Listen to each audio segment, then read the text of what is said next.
What's up, everybody? I'm Noah. This is my friend Carlos. We are the Carpenter and the Professor, and this is our neat little branding for our streams that we do together. It's a brand new year, and so we're going to be discussing all kinds of stuff that happened over the last year tonight, and we're going to discuss where we're going from here. What is in store for 2024? Should be fun. So we're going to get to it right after this.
Cannot be solved without a radical redistribution of political and economic power.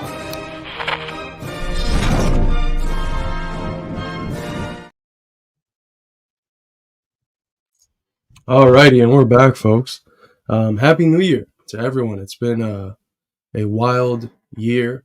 I never thought that going into 2023, I'd be witnessing a genocide for the last 80-some days of the year, or that I'd be walking into 2024 having the main political concern in my mind be how to do everything I possibly can to stop this genocide that our government is funding and equipping and supporting with our tax dollars. But other from that, it's also been an interesting year, a year that has seen very great developments in the class struggle here at home.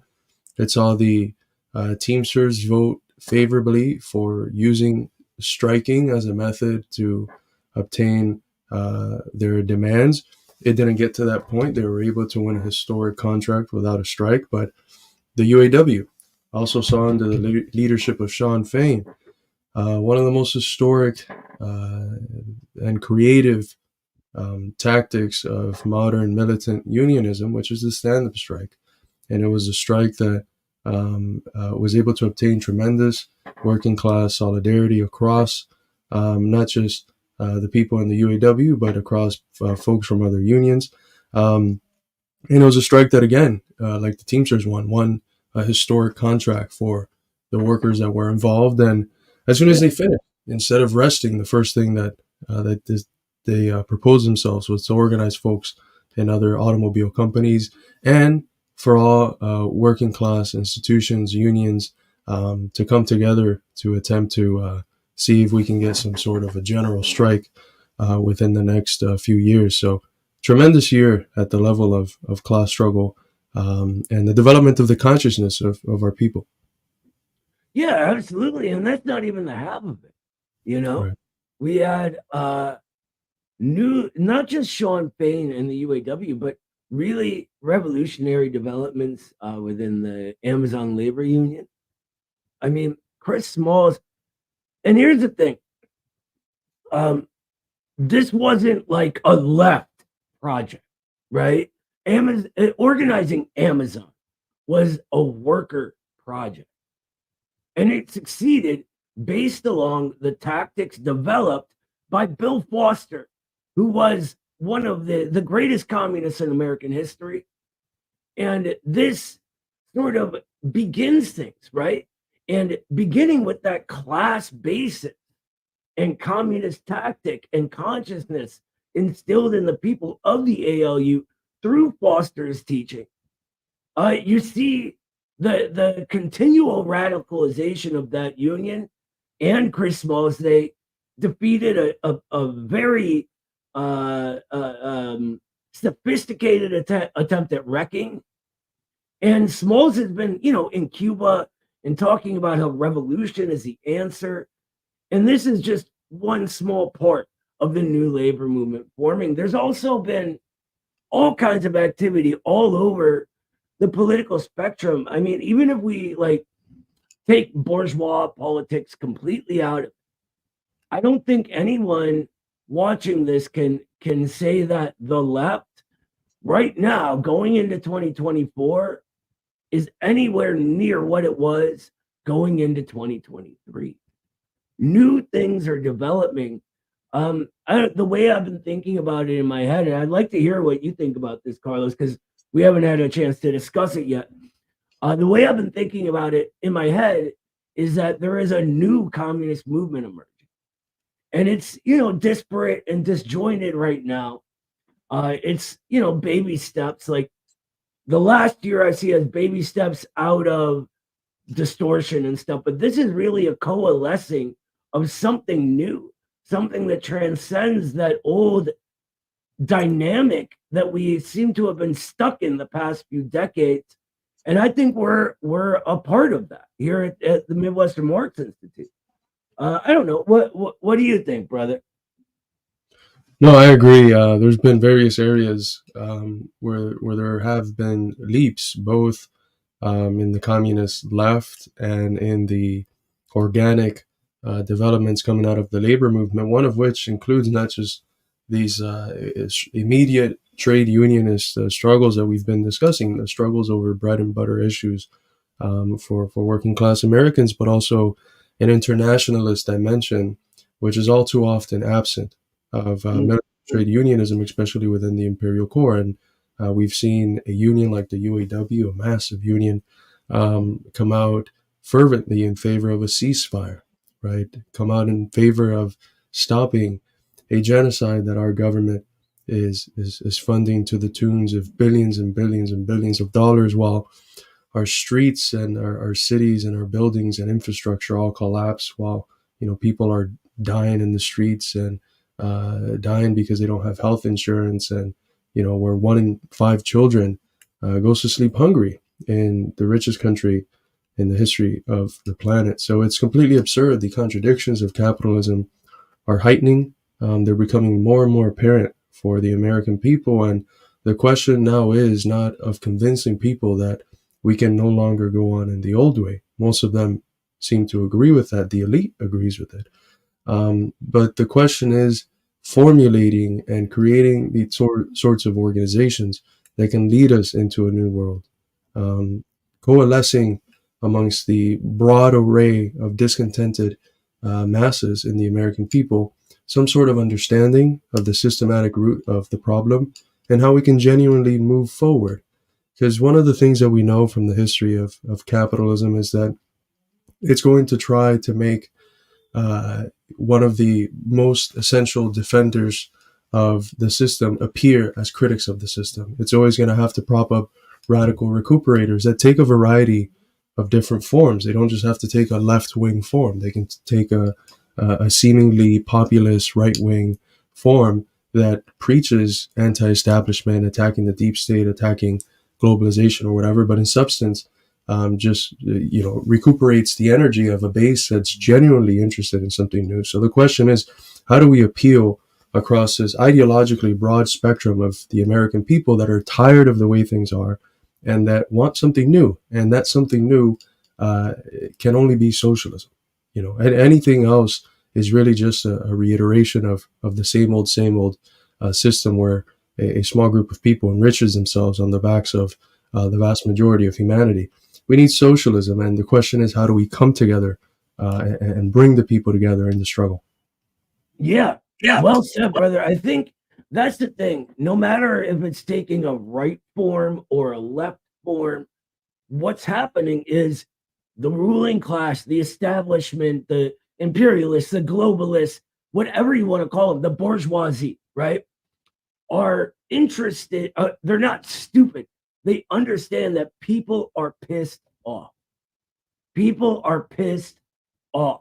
No matter where they are, they can't keep telling us, things are wonderful. What do you have to complain about, right? because we all look around and we see that they're not wonderful. They're the opposite of wonderful, right? And so what they do, no matter what form it takes, it can take, the Trump form, or even the fake Trump form in DeSantis, right? Like, who's like an even more fake version of Trump. Or it can take the 1619 Project form, or the squad form, whatever it is taking organic dissident energy within the working masses and using it in the service of the ruling class. And this is exactly what the Bolsheviks were going through. We could look at Soviet history, and a really good way to see where we are on a revolutionary road is to see what phenomena were happening within their revolutionary era, right? Because we're getting all the same stuff happening because we're approaching another time, just like they were, when things just impossible to go on in the old way, right? So what do we do about that? Well, for us, it is overcoming the mistakes of the past, which, they're not any, well, I think they're big fault to some people, but that's neither here nor there. But we overcome those through education, right? We learn how things actually function. We learn actual Marxism, and that way we organically overcome all the distortions along the way. Oh, that's absolutely right. People very spontaneously want to be able to make sense of the world around them, and the only outlook that can do that consistently is the Marxist Outlook. And there's a lot of people walking around claiming to be Marxist, but when they speak, you really just end up hearing, at least in terms of the more substantive questions of the age, the analysis of the liberal wing of the academy and the NGOs, and that is that process, that is those forces which we're beginning to organically overcome in the American communist left. There's been a whole lot of other interesting developments, but I wanted to say real quick, thank you to Poppers. Happy New Year's to you too as well, brother. $2 in the chat. Happy New Year, brother. Happy birthday. Thank you, Simpy. Why not? Fuck it. Well, it's my dad's birthday. It turned 6 today. Happy so, yeah, birthday, Mr. Garrido. He was born on the anniversary of the Cuban Revolution, and on the anniversary of the Haitian Revolution, 1804 as well. Thank you so much, Simpy, for the $1, $1 Canadian dollar super chat. Thank you so much, Battle Kozak. Solidarity with the Houthis and the Yemeni resistance, 100%. They have the biggest cojones, along with the Palestinians in that whole area. It's definitely an inspiration. Hopefully more Arab states can follow in their footsteps. Thank you so much, Future Homestead, for gifting one Midwestern Marx membership. Folks, this is a people's funded institute. It's grassroots funded. We don't have any billionaires giving us money. There's no elite NGOs, liberal NGOs giving us anything.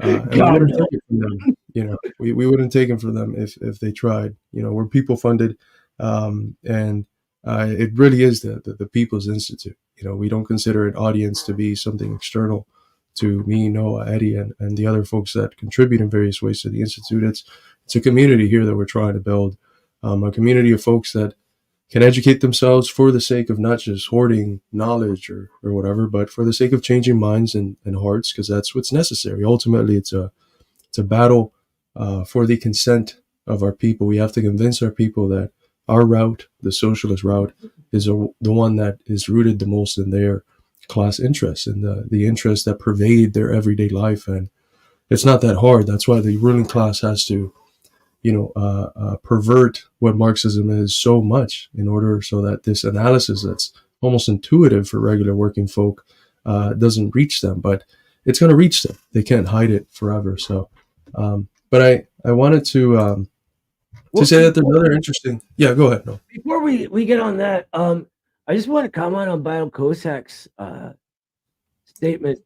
The other night, Carlos and I were streaming and talking about a thread that friend of the Institute, Nick Cruz from Revolutionary Blackout Network, did, and he was talking about the genocide conventions, right? Or I apologize, my phone ringer was on. So interestingly, Yemen is the only country right now following international law concerning genocide.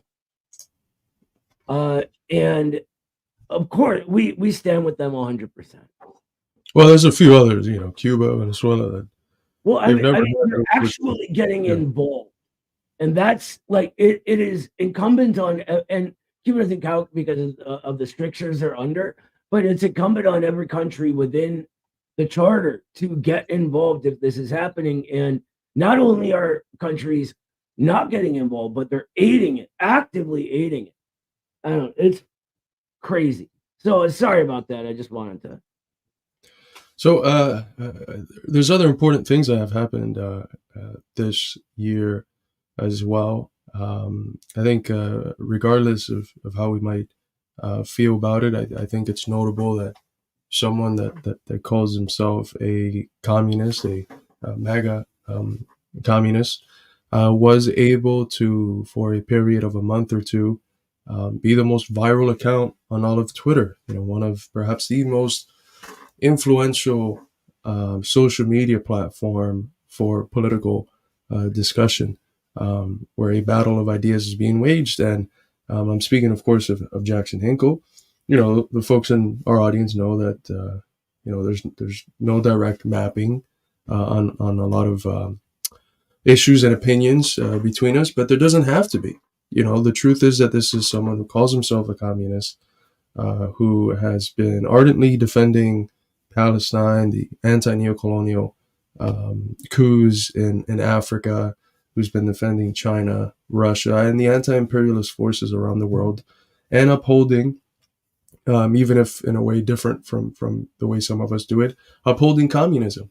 And this figure has been able to prop himself and those around him up to the most viral account on the internet. I think that's an extremely important development and something that everyone that's attempting to change the hearts and minds of people in an ideological field such as what social media is. It's one of the most important ideological fields of our day. It plays the role that universities would play in the last era and that churches would play in the era before that in terms of obtaining consent from the mass of people. So that's a tremendously important development in my view. Yeah, it's what really grinds my gears is Jackson Hinkle. I don't care what your opinion is on him. I don't care if you think he's this or that. What he is better than all of us at convincing people communism is a good thing. All of us combined. So until you do better, keep your opinion to yourself. If you're not doing better, there's a reason for that.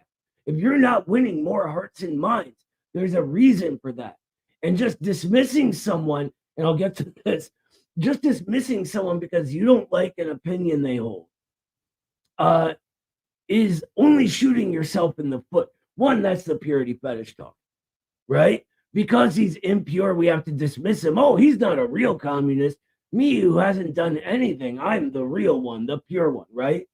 That's the purity fetish talking, guys. We don't do that kind of thing around here. That's not how we roll, right? So all the credit in the world, all the respect in the world to him for that and for his journalism. I don't care that I disagree with him on all kinds of stuff. That doesn't matter, right? What people don't understand is that being correct isn't enough. Packaging a correct idea in a way that people can actually understand, even if it's slightly off, and bring things forward and intensify that contradiction, that is what's important.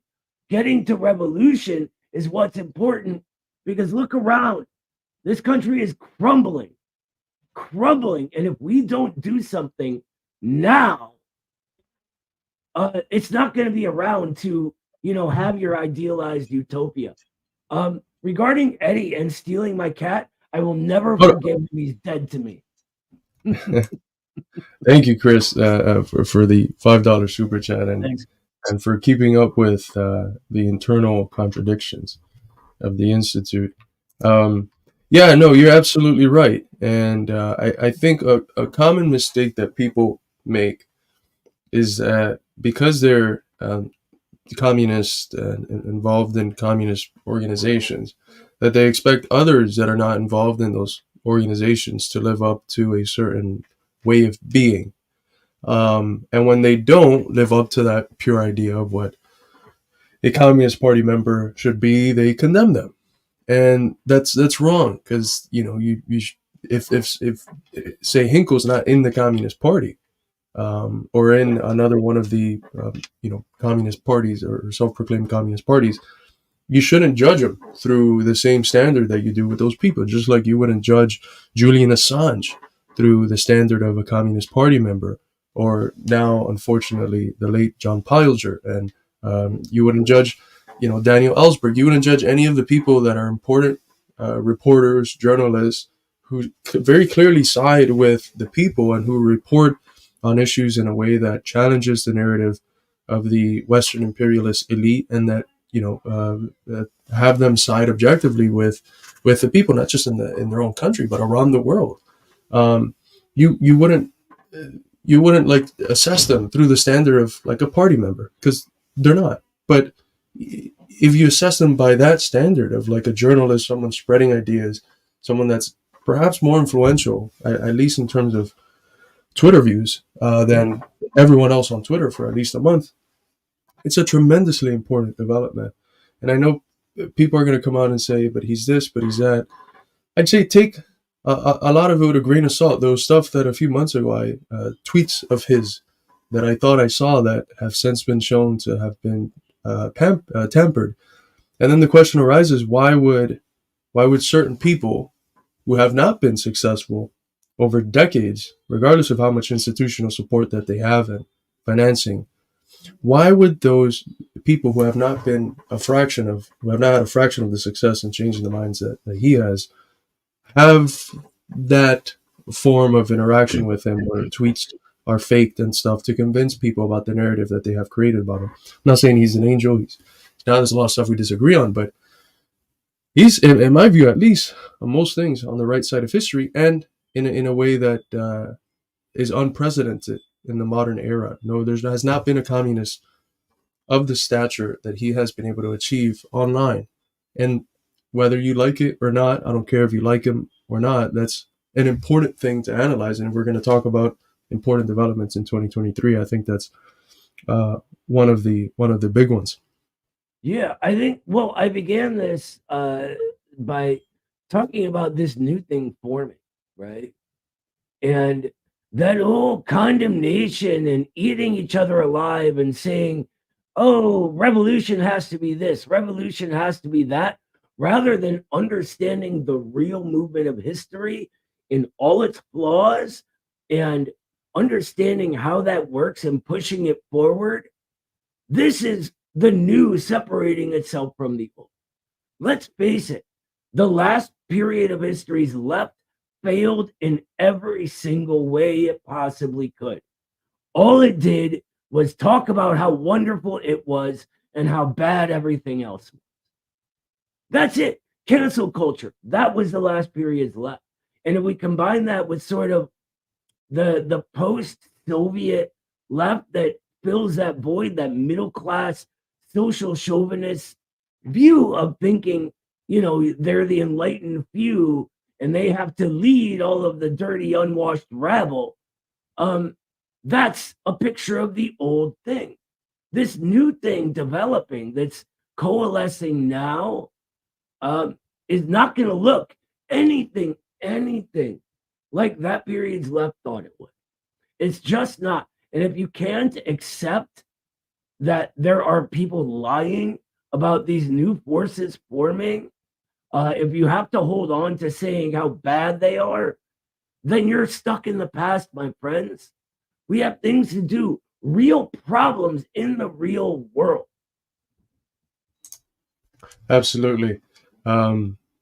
Changing a little bit the point of reference of discussing 2023 as an institute, we've been able to see tremendous growth. I think in YouTube, we were able to almost double our subscriber count, and TikTok, after a year of having 7 of our accounts banned, we were able to build it up with the efforts of Eddie, of course, who's the head on the TikTok department of the Institute.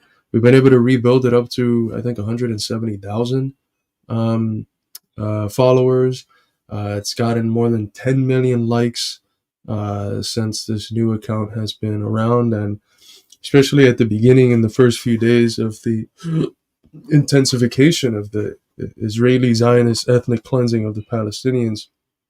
In those first few days, we were getting videos that were going extremely viral in the millions and millions of views. Now they're getting suppressed, as is expected, but there's still quite a few here and there that will reach the hundreds of thousands, 500,000, 1 million views. And that is tremendous, because the Institute has a very small financial base in comparison with a lot of the other forces on the left, who we sometimes collaborate with. So what we've been able to do with the little that we have, I think, is quite special, and the little in terms of time as well, because all of us have our full-time jobs and do this basically on the side out of a sense of duty. The publishing press has been able to develop. We didn't publish as many books as we did last year, but we've been working with anywhere from 12 to 24 manuscripts actively that we intend on rolling out next year and the year following that. We've worked with, I think, some of the greatest Marxist academics in the Anglophone world, people who I have tremendous respect and admiration and esteem for their work. Folks like Radicalism, Alan Freeman, Gabriel Rockhill, Roland Bohr, Dr. Anthony Monteiro, Christian Parenti. We were able to do a really good interview with Scott Ritter, that in terms of geopolitical analysis, he's pretty excellent. And I'm afraid, am I missing anyone, Noah? Anyone that I'm you can sure think you of? are, but I mean, the whole Dan list Kovalek. is forever. Dan Kovalek. Yeah, We've Dan. added as a close part of our team, specifically within the international department of the Institute, Danny Shaw, who's Yeah, he's running the entire international department now. yeah, it's just absolutely, the classes. This was a year where we introduced the Institute's Marxism School, which I think it's something that's basically, I don't know if there's anything like it that we can point to in the modern era of American of the communist left. We've had various classes, one headed by Noah on the basics of Marxism, one headed by Let me myself. interrupt quick. Go ahead. We're starting a new basics of Marxism. Yeah. I want to say in 2 weeks. Now that it's a new year, we're scheduling it. So there'll be signups for that very, very soon. If you couldn't get into the first one, this one is not going to have a student limit because we're not going to be live streaming it. So it'll be open. You want a seat, we will get you a seat. Yeah. We taught after that one Marxism and the History of Western Philosophy, which I was able to lead. It was a beautiful class. I didn't have to hold back on some of the stuff as I do when I teach in the academy. I'll be doing one on Marxist philosophy, which is a continuation of the other class. The other class surveyed the history of Western philosophy up to Marxism, and now we're starting off from Marxism already in this upcoming class, which I'll do probably in one of the first few months of this year. Then we had Reform or Revolution, the first part, where we surveyed a whole host of different progressive socialist people's revolutions, from the 1804 Haitian Revolution, which today is the anniversary of. I'm not going to try to do the math, but I want to say 210. My math might be. I'm not the best math guy. I don't know what year was it? I'll go with 210. 210 years Sure. I think that's right. Yeah, 210 years since 1804, January 1st. And Wait, it's really that revolution. 1804? 18, it'd be 220 years, brother. 220 years, yeah, because it's 24. Good job. Yeah, he's the Carpenter, that's why. And a whole host of other revolutions, the Paris Commune, the Bolshevik Revolution, and a bunch of other ones. There's a part 2 to that class that Danny will be teaching sometime next year, early next year. Then we had, something I don't think any of us expected to occur, but we're not surprised by, which was October 7th and the genocidal reply of the Zionists, which forced us to push back Reform and Revolution Part 2 and do an Educate Against Genocide class, which has been extremely special. It's been led by Danny, but it's really been a collective effort of the students, and it's been a tremendous community building space. We've brought in guest teachers, people like Dan Cohen, people like Dan Kovalek, and various other professors who have, came into the classroom setting, shared their insights, interacted with the students, and it's been a very special development. And with that, we're still working on cranking out the third issue of the Journal of American Socialist Studies. We're compiling all of the accepted articles now, but it's been an excellent year of growth. And as of the last thing that we've been able to put out for those interested, we forgot to promote this last time we were on, but we just put out a book that Danny, myself, Eddie, and Noah endorsed from Thomas Riggins, Professor Thomas Riggins, philosophy professor for most of his life, communist militant for 60 plus years. It's a commentary and contextualization of Lenin's Proletarian Revolution and the Renegade Kautsky, which you can now get for $15 paperback or $6 in ebook form. This is one of the most important texts that Lenin writes, combating, the fake left of his time, the Kautskyites and the Social Democrats. And Riggins goes through all of Lenin's arguments, explains them, contextualizes them in his time, and then brings it to our time and draws those homologies, those similarities between Lenin's critiques of his fake left and the same sort of creature and class traitor that we deal with today, our renegades of our day. So do make sure to purchase yourself a copy at some point. Yeah, seriously, it is so amazing. And it is so relevant. Like we were saying before, we go through these same sorts of phenomena, right? As we enter a revolutionary epoch, and we're just going through new forms of those. But one of those phenomena, one of the most horrible phenomena you could even think of, is when a man you call a friend, a brother, right, takes your car and your cat, and he starts, teaching the cat to curse, to do drugs, just all kinds of horrible things. I wish that I could talk to a man like that. Oh my God. Fake news. Fake news. This has been a political witch hunt. I do not have Noah's cat, and even if I did, he's better off with me. So don't ask questions. He was at the Travis Scott concert where people died. Yes.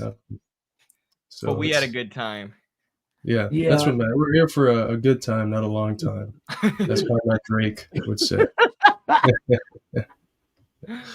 What's up, brother? How are you? No, I'm doing good. How are you? Good. Happy New Year, man. Yes, happy 2024, the year of the American Revolution. Damn 100 years since Lenin's death. Wow. I'm reading his biography right now, the Robert Service biography, actually. Very cool.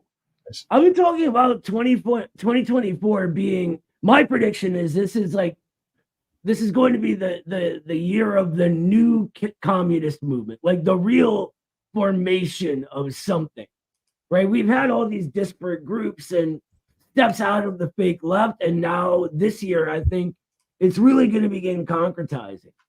And a minute ago, Carlos was talking about all these wonderful people we've worked with, and had the pleasure of talking to and learning from, and I just want to give a special sort of shout out to Dr. Anthony Montero, because a lot of what we base our view of American Marxism on is, I mean, just advice from him.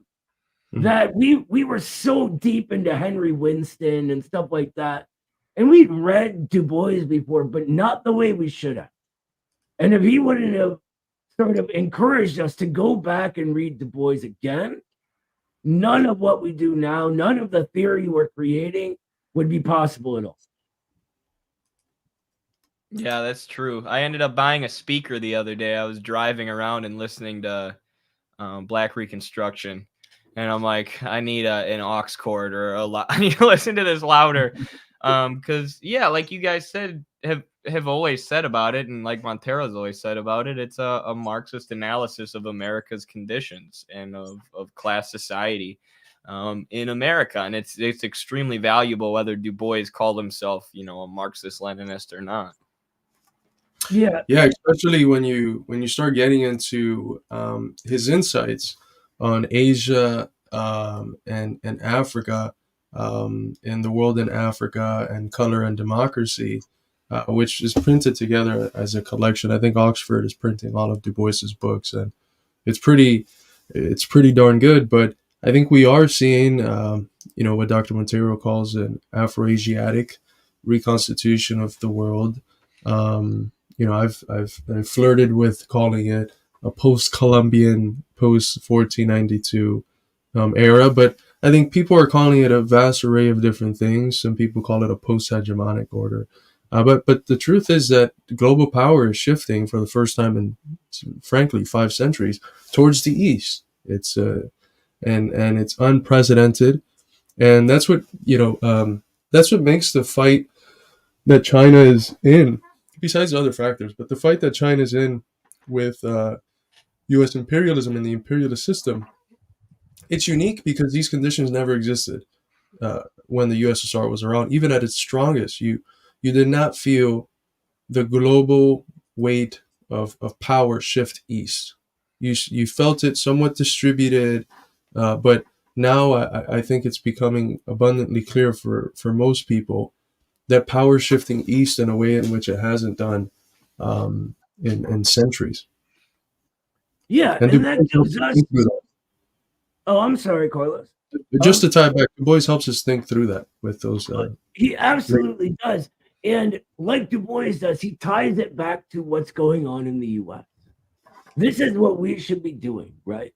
The rise of the anti-imperialist bloc, of communist China, of Russia, who is, let's be real, going to be trending towards another look at socialism and having to confront that path. This is room for us for operation here, right?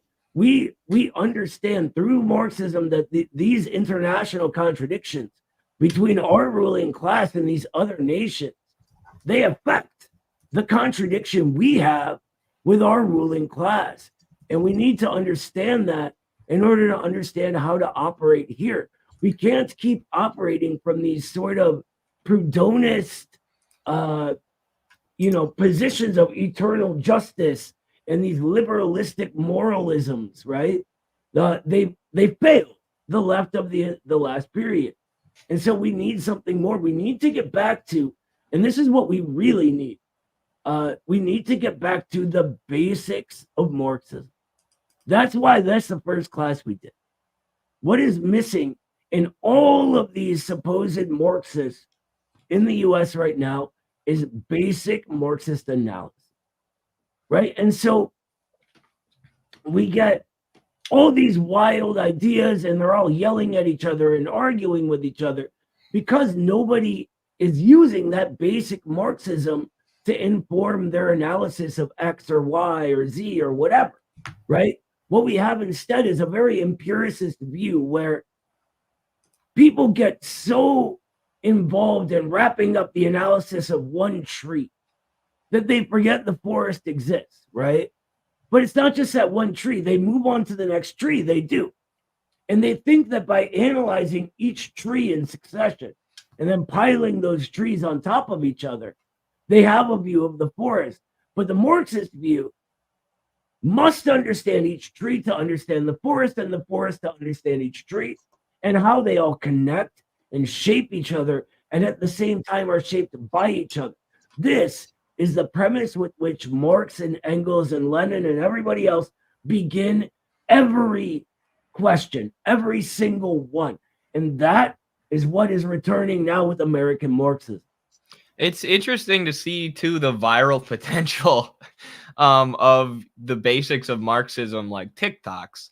Like I'll just break down a concept in capital, or break down what surplus value means, or break down constant capital versus variable capital. And these videos are, it's not getting millions of views, but tens of thousands. And people, that's Americans, that's young people who aren't indoctrinated with anti-communist propaganda. And I always go back to what our buddy Kyle Pettis tells us, his advice from the Marxists in the Dominican Republic, which is like what Americans need isn't a million more communist parties or a million more, opposition parties or whatever. What they need is people who are actually dedicated to learning and studying Marxism and teaching Marxism.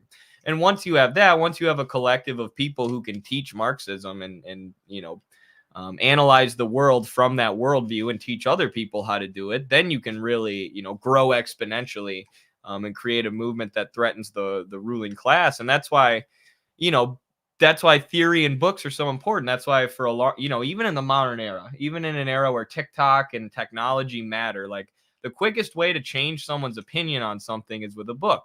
And that's the importance of theory and systematizing our arguments. And having not every single person is going to be a theoretical expert, but the dedicated communists, the dedicated cadres should strive to be.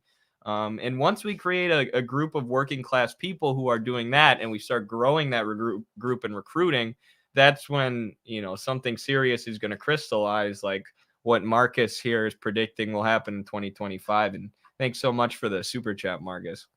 Thank you, Marcus. I thought we were going to wait till 2076 so that we can line it up with the 1776 tradition. No, but yeah, that's not everyone needs to be a scholar, but having this theoretical basis is so important. And even having that basis go beyond just Marxist theory is important. Remember that Lenin urges the communist youth, the people that will be the leaders of socialist Russia,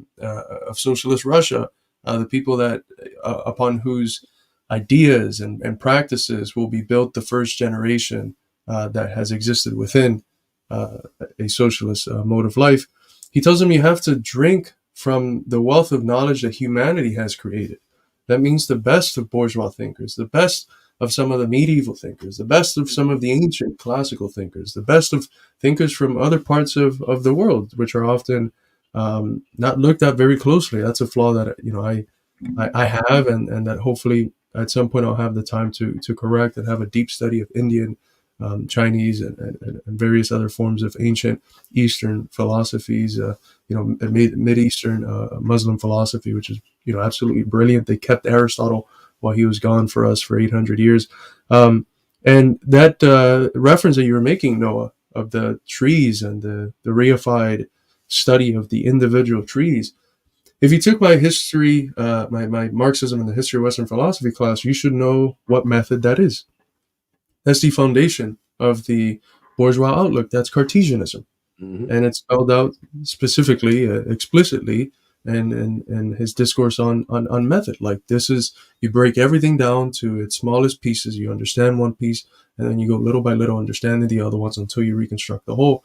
That's a very mechanistic, non-organic, non-comprehensive, non-dialectical way of ascending to the whole. And what you end up with is what Marx called an imagined concrete. You're not dealing with a real concrete whole, you're dealing with an imagined one that you have mechanistically rebuilt. But that's the foundation of bourgeois outlooks, and it expresses itself in their political views and the way that they read the world, the way they analyze geopolitics. And if we can not just criticize their geopolitics and break it down, but expose their philosophical foundations and why they're wrong, our arguments are much more powerful, and we seem much more capable at the level of convincing the people who are trying to decide, well, which side is truth on. Absolutely. And I think everyone is in some way trying to figure out the truth. Everyone. And I've actually been writing about this recently. Eddie and I are working on an essay together that's going to be in the Journal of American Socialist or Socialist Studies 3, called Against the Fake Left.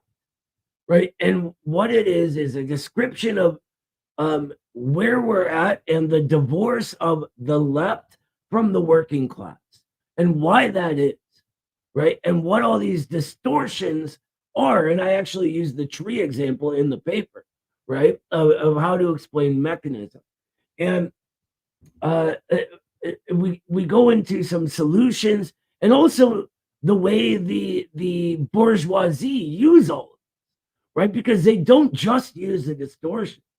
They use arguments against the distortions, and then this entire argument is part of another distortion, another layer of subterfuge and manipulation, right?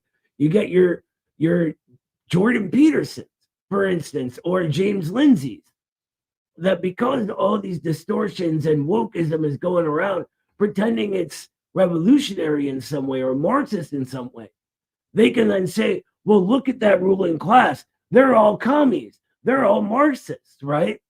And to use Jordan Peterson's favorite term, like the people to be scared of are the postmodern neo-Marxists, right? And you know what? He's fucking right. He is right. Those people are to be scared of. We should be scared of them. They are terrifying. The thing is, they ain't Marxists. Nothing of the sort. Never have been.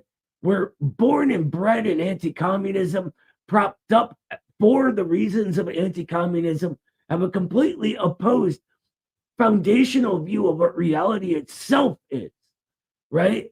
And if we can overcome all of these distortions and do so in a professional, organized manner, which is absolutely possible with the power of the internet, and because of things like Marxism School, which we believe can help do this organically, then we can stop the Jordan Petersons and the distortions in their tracks.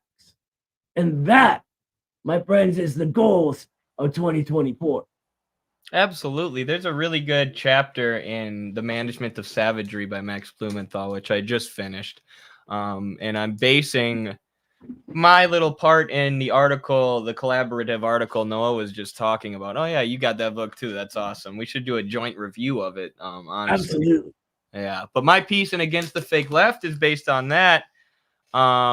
Where I can't even, now I'm kind of drawing a blank on exactly what Blumenthal focuses on, but basically the fake left, the imperialist Marxists who, there's an explicit effort by right-wing think tanks and, the intelligentsia that's paying people like Jordan Peterson to be propagandists. There's an explicit effort to paint Marxism as postmodernism and to argue that Marxism has replaced class with gender, right? And he talks about all these CIA-funded academics that, of course, Gabriel Rockhill has destroyed and systematically analyzed and showed where their funding comes from and stuff, who try and replace the working class as the vanguard with oppressed communities, oppressed groups, this abstract term of oppressed.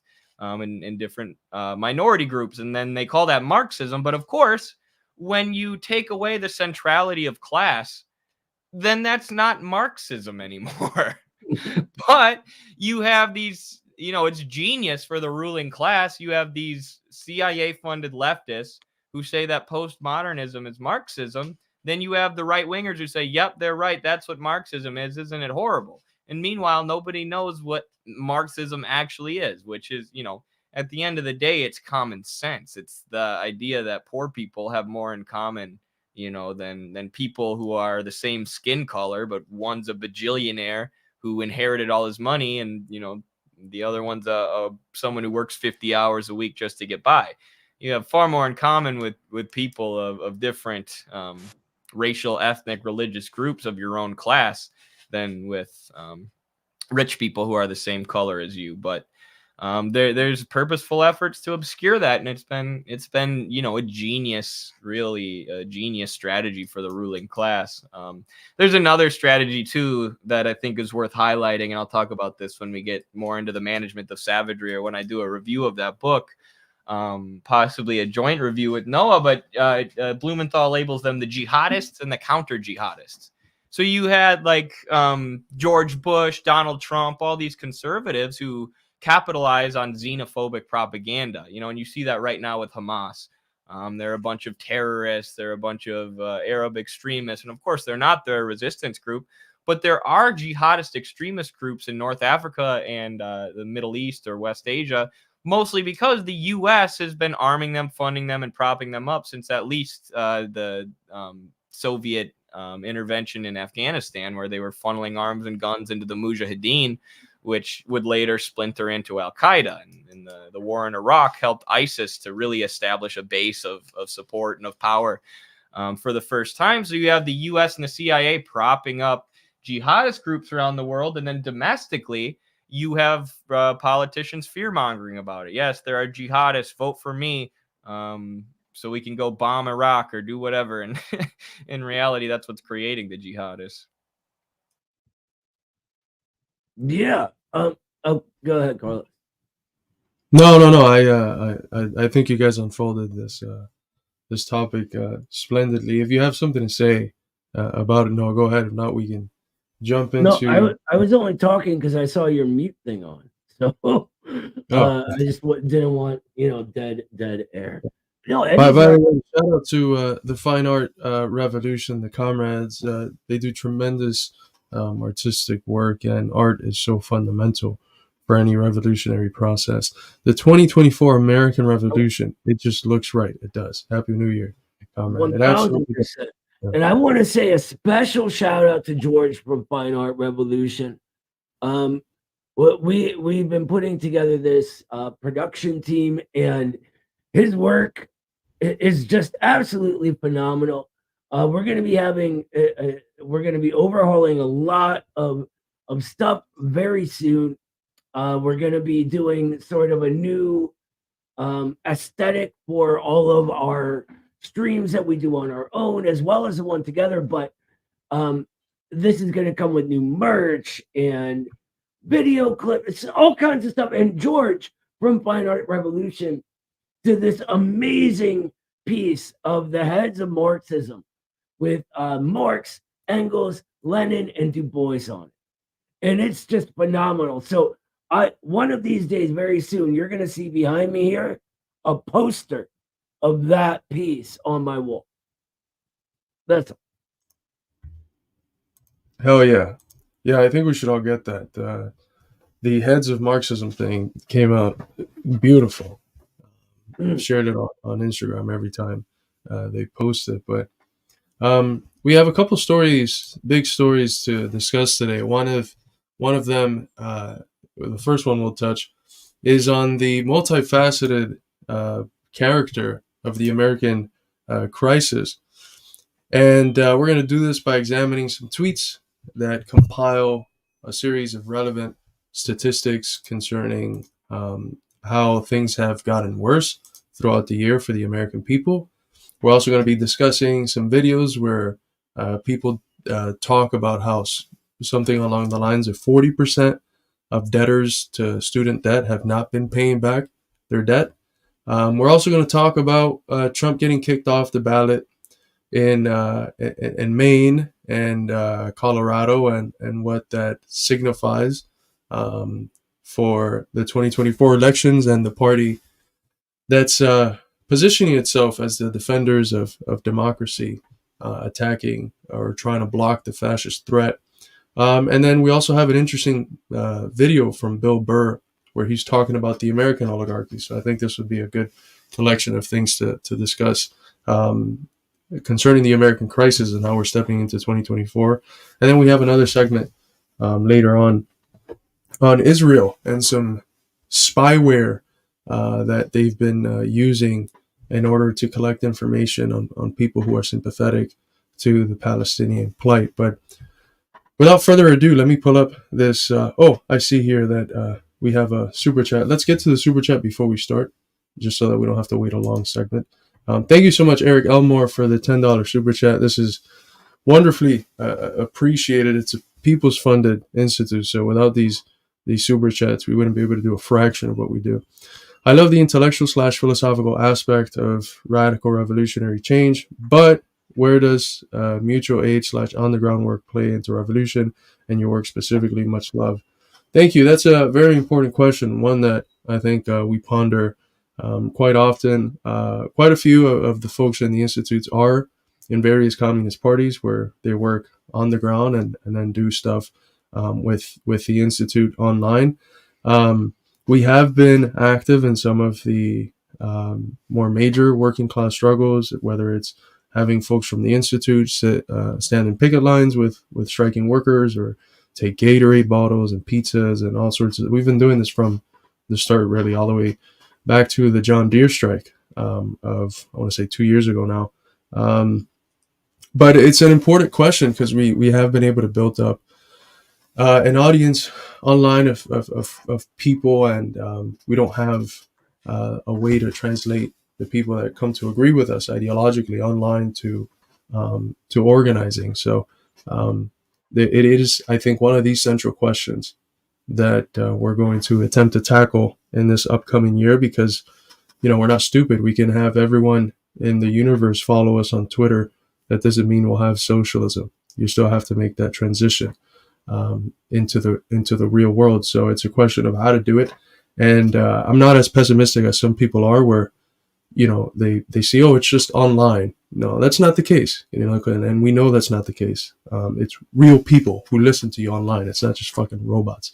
So they go on to do stuff in their workplaces and communities. But how do you systematize that and organize it so that it can be an effective force and not just something dispersed and unorganized and spontaneous, is an important question that we'll be trying to tackle. Well, here's the thing. Like Carlos was saying, we sort of, the people that work for the Institute, especially us directors, this isn't the only thing we do, right? It's not like Midwestern Marx is trying to be a new political party, right? We are an educational institution, right? That's what we do. That's what the Midwestern Marx Institute is for.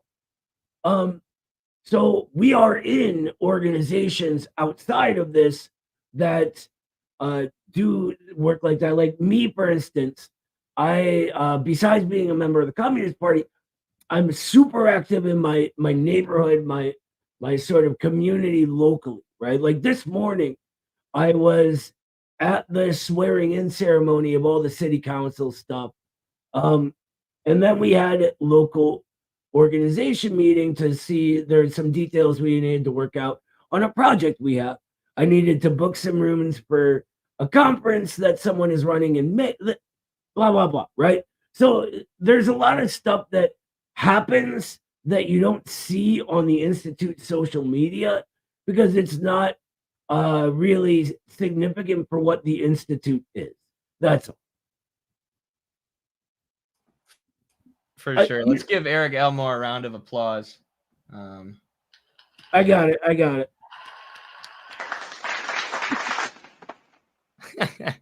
Noah's flexing his soundboard, huh? Yeah, we're all decked out now. Midwestern Marx is blasting off into the future here with our production value. We've officially reached the production value of a highly advanced 2004 podcast. We're very proud of it. Very proud. But yeah, so here's the first tweet of this, I guess, second segment of the day now. This is from Warren Gunnels. Heading into 2024, child poverty is up 138%, homelessness up 12%, 13.3 Americans kicked off Medicaid, 43.6 million owe 1.77 trillion in student debt, 100 million buried in medical debt, real weekly wages $45.83, lower than 1973, 62% of Americans live paycheck to paycheck. And in terms of government aid for things like food stamps and other forms of aid for the poor, they've been systematically cut from most states. It's something that has happened in Chicago. I was just reading that the same thing was happening in Tennessee. All the while, and here's part of what's left out, we're sending billions and billions and hundreds of billions of dollars to wage proxy wars against Russia and to wage a genocidal war against the Palestinian people. So, as Warren states, not good. So, what are your guys' thoughts on how this is affecting, and how is this going to influence 2024, specifically the year that holds such a monumental election? First, let me say that can you magnify that your share screen, Corliss, because I can't read any of it. I think this is exactly what we've been saying all along, right? This full financialization and the crises of finance capital that we're going through isn't going to stop. It isn't going to get better. It's going to keep getting worse, right? Listen to any of the actual economics experts that are around right now. Radicalism and Michael Hudson specifically, right? There's no one better that you should be listening to for this info. It's not going to get better. It's going to get worse. All of these stats are a drop in the bucket compared to how it's going to keep getting. And this is why we keep saying we need to do something now. So if you're waiting for some pure, movement to come along with no problems and no disagreements, you're already too late, basically. And guys, I'll be right back. I just have to handle one thing. Yeah, Warren Gunnels is interesting. He was on the Bernie Sanders campaign, one of the advisors, and he was the mastermind behind some of the more successful class-based strategies that the Sanders campaign employed. Obviously, deeply flawed campaign, and we've done countless videos about our own experience working for Bernie Sanders and the things that went wrong there. But, our belief that what went wrong with the campaign is they didn't base it on class enough. They didn't run a class-based campaign the same way that Bernie ran his local campaigns when he was running for senator, when he was running for mayor in Vermont.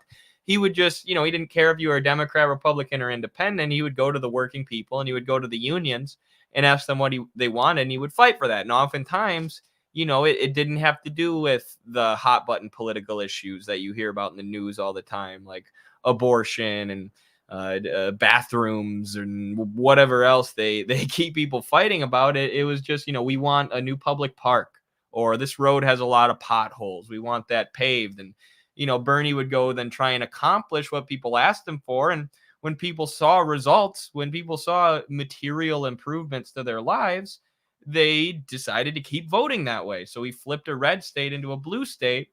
And then when he ran his campaign in 2016, it was decent. It was fairly class-based. But by the time he got to 2020, there was a heavy focus on not class-based issues. On whatever the mainstream media was talking about and using to keep people divided. When, as you see here with Warren Gunnels' tweet, almost everybody in this country is suffering economically. All the working people are suffering economically after 40 years of neoliberalism and 200 years of capitalism or whatever. And you can unite people based on that. You can unite people who have differences of opinion. You can unite people with different social views. You can unite people with different religious views and different backgrounds, because the vast majority of people in a capitalist society do not own capital, and therefore they are wage laborers. They're economically insecure, and they continually have to find capitalists to sell their labor to. And they're constantly, paid far less than the value of their labor. So we're all struggling economically. So a successful political movement in the modern era is going to be one that can unite people around that. And that's what Bernie fell away from. But you can see some of the people who were involved in his campaign, at least, are still aware, or are keenly aware of the worsening material conditions for the vast majority of American society. Absolutely, and that is essential for how it is that people think. And one of the statistics that's not up here are the various stats that show how discontented people are with the media. Only 11% of the American people trust the media. You know how insane that is? How many millions and millions and billions of dollars goes into mainstream media to get people to buy into the ideas of the ruling class, and only 11% of them do. That means 89% don't. I'm not very good at math, but I think I got the 89% correct. The percentage of people that approves of what Congress is doing, literally their representatives, is less than 20. That means that around 80 something percent of people think that Congress, the people that are supposed to represent them, do not actually represent them. So you have on one side the material conditions being horrendous and only getting worse, as Noah pointed to in reference to various economists. But you also have, as a reflection to that, people coming to acknowledge that they can't continue to live in the old way. And then what you have here is the basis of a crisis of legitimacy, a crisis of authority. People are not consenting to the dominant system, and no order, regardless of how fascistic it might be, can survive without consent. And we're getting to a point where the vast majority of the American people are not consenting to the institutions of the ruling class. And we're seeing the crisis also show itself in the ruling class itself being unable to ruin the old way.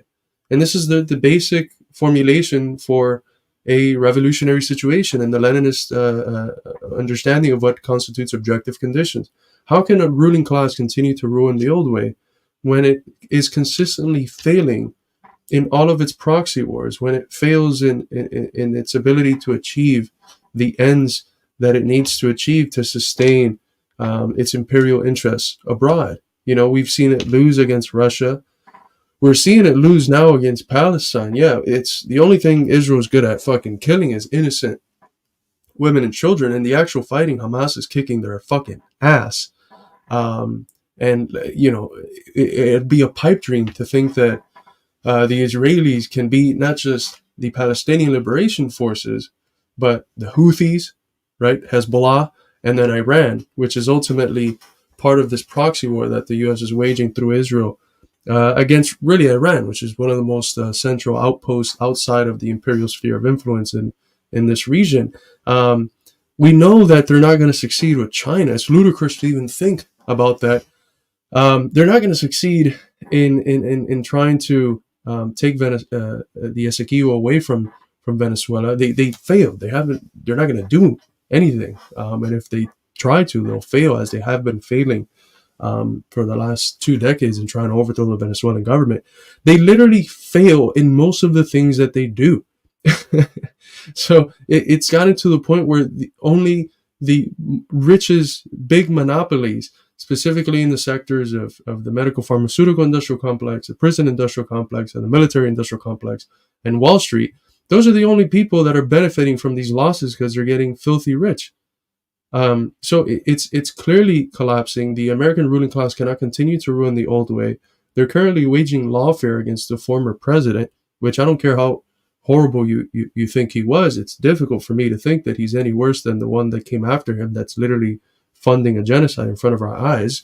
We can say Trump would have done the same thing, but I mean, Biden's officially funding a genocide to the tunes of tens of billions against the native people. So it's a time of tremendous revolutionary potential that if we are able to organize ourselves and bring theoretical clarity for the people whom we're organizing, we can radically transform this country and actually have it be one where the government is of, by, and for the people, as it was supposed to be founded on and never actually realized, because that's how bourgeois ideals work.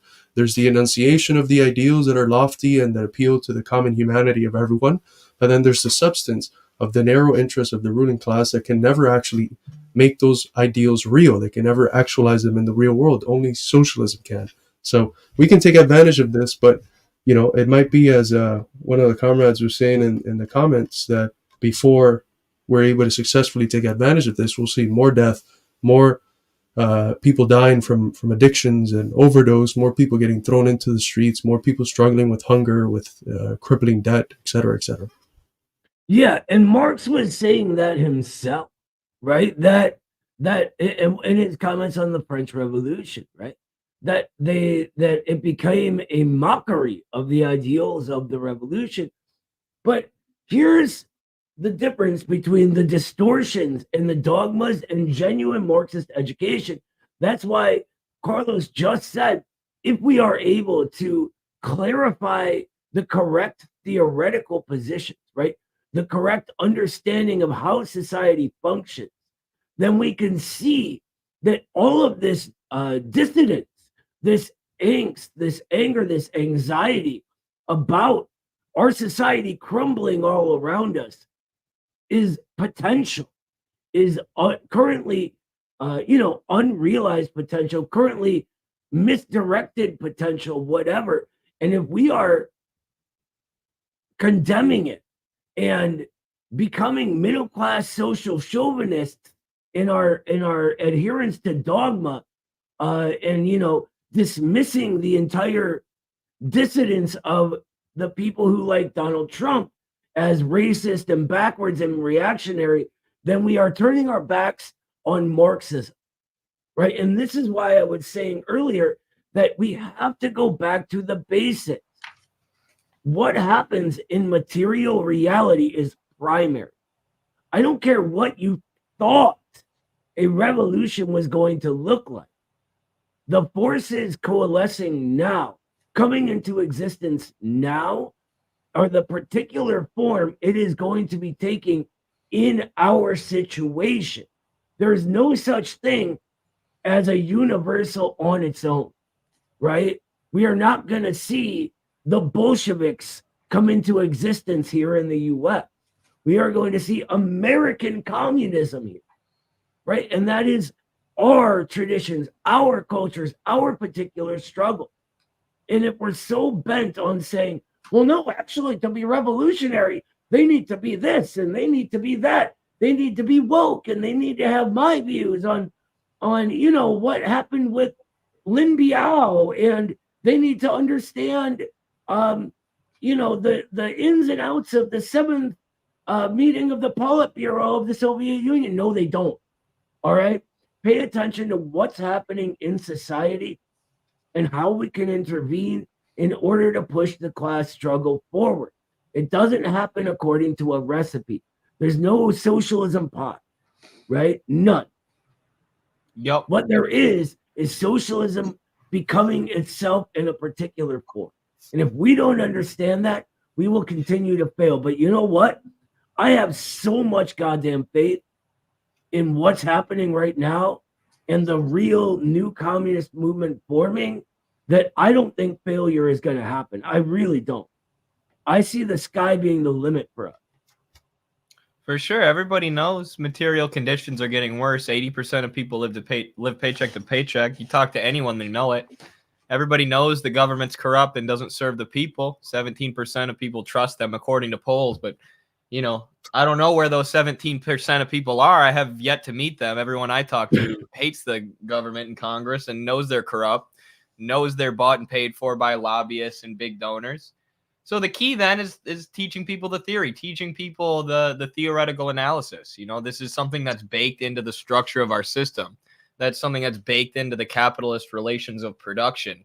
And it's not something that's eternal. It's not something that's always been, and it's not something that always has to be. Because that's unfortunately the way I think most Americans think about it. They recognize that the system isn't working for them, but they are resigned to the fact that this is the only way the system can be. But of course, that's not the case. And it's just a matter of showing people that that's not the case and organizing a movement where they can really go and feel like they're making a difference. Absolutely. And one of the central obstacles that we've seen in the 20th century for people searching for that communist alternative has been that McCarthyite fear of even the word communism, the word socialism.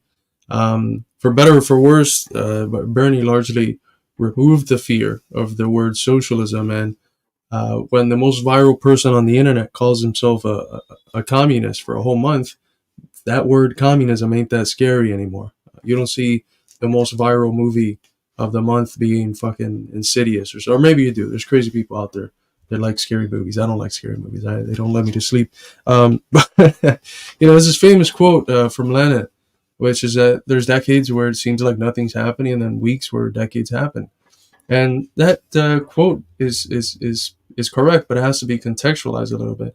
In those decades where it seems like nothing's happening, something is happening.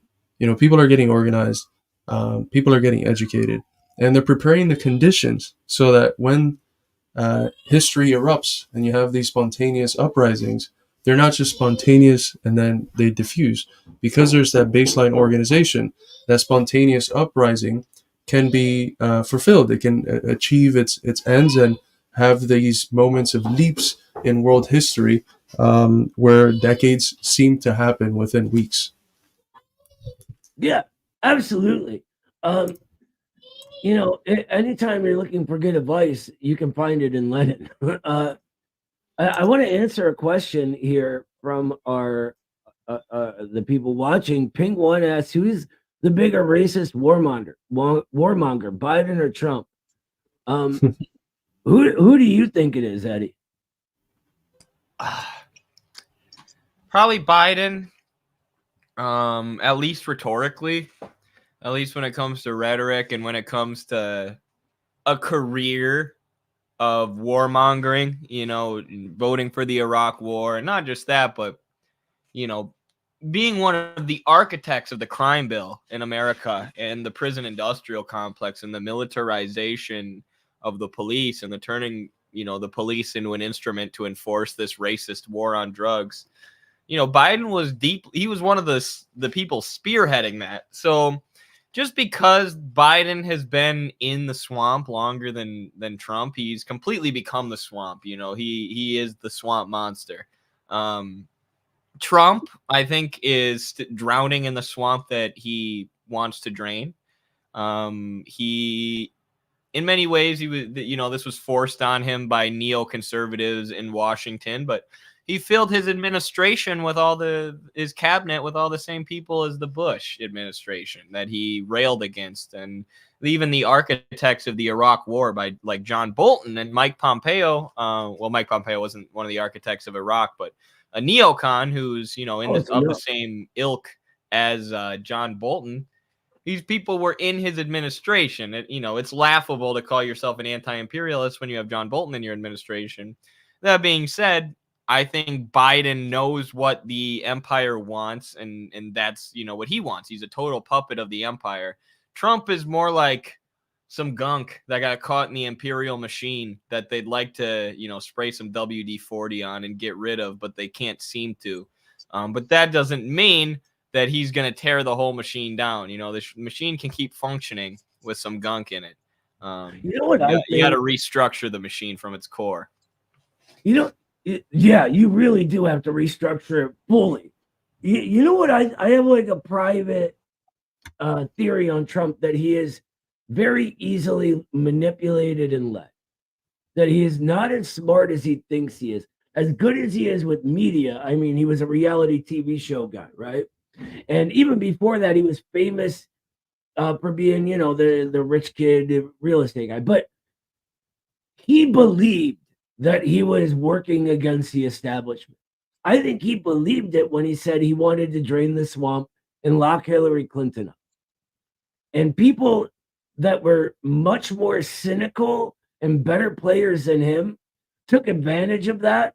I mean, you can't say you're anti-establishment and have your Secretary of State be the CEO of ExxonMobil, Rex Tillerson. You remember him? Yeah, I do. I believe that was a Steve Bannon pick. That wasn't even the neocons, right? That was Bannon. So I think he's a lot of it's for show, right? His more left-wing rhetoric about bringing production back and all that was all for show. None of it realized itself. But he is also nowhere near. I don't care what anyone says about the Trump movement or Trump, nowhere near as racist as Biden. Biden was I almost swore, Biden was a segregationist. We can't forget that. A segregationist. Anyway, sorry about that. Yeah, I agree with what you guys are saying. I'd pick Biden there. There's a lot of people saying Trump would, at least in the comments, Trump would be more Zionist and pro-Israel here. That's left to be seen. I mean, what I do have in front of me is someone funding the genocide of an indigenous people. So say what you want. That's at least not on Trump's resume currently. Neither is any of the other things that both of you have mentioned. But here's an interesting video on the crisis that is it Sallie Mae that Sallie Mae is facing now when student loan payments are supposed to restart paying, and 40% of people who are supposed to be paying it are not paying it. So let's listen in. Okay. Everything going on. I thought it was weird that I hadn't heard anything about student loan payments because they restarted, and you'd think that a lot of people would be talking about that, right? Because the whole issue was that if student loans start up again, that people would have this giant financial crisis because no one could afford them. So I started to think, oh my God, have I been wrong this whole time? Are people actually able to afford these student loans? Did Biden fix this issue? That's crazy, because I just cannot see how that's mathematically possible. Turns out it's not that. People just aren't paying them. In fact, just a few days ago, the Biden administration admitted that 9 million people have not paid their loans. So out of the 43.5 million Americans who have student loan debt, 9 million of them just didn't pay. That accounts for about 20% of everyone who has student loans. But here's the thing. Most people who have student loans didn't have to pay in October or November because of deferments, because of the SAFE plan, or what have you. Only about half of the people who have student loans were supposed to pay any student loans the past couple months. And of that half, 9 million of them didn't pay, which is 40% of specifically the people who were. With everything going on, I thought it was weird that I hadn't. Yeah, I have to start paying my student loans next month. So I heavily relate to this, and I've decided I am just going to pay them because I can afford to do it right now, but barely, and there's a whole lot of loans, I'm looking at paying them off for a long time, and it's like, how many people who did the same thing as me aren't so lucky? And able to pay it off in small chunks, with help from my parents, to be honest. They're going to basically split it with me for now. How many people don't have that? Don't have, that financial support from a parent or from a loved one, or don't have the income to pay that. And it's just going to be impossible for them. And, the more I think about it, the more I'm like, is this going to cause a crisis?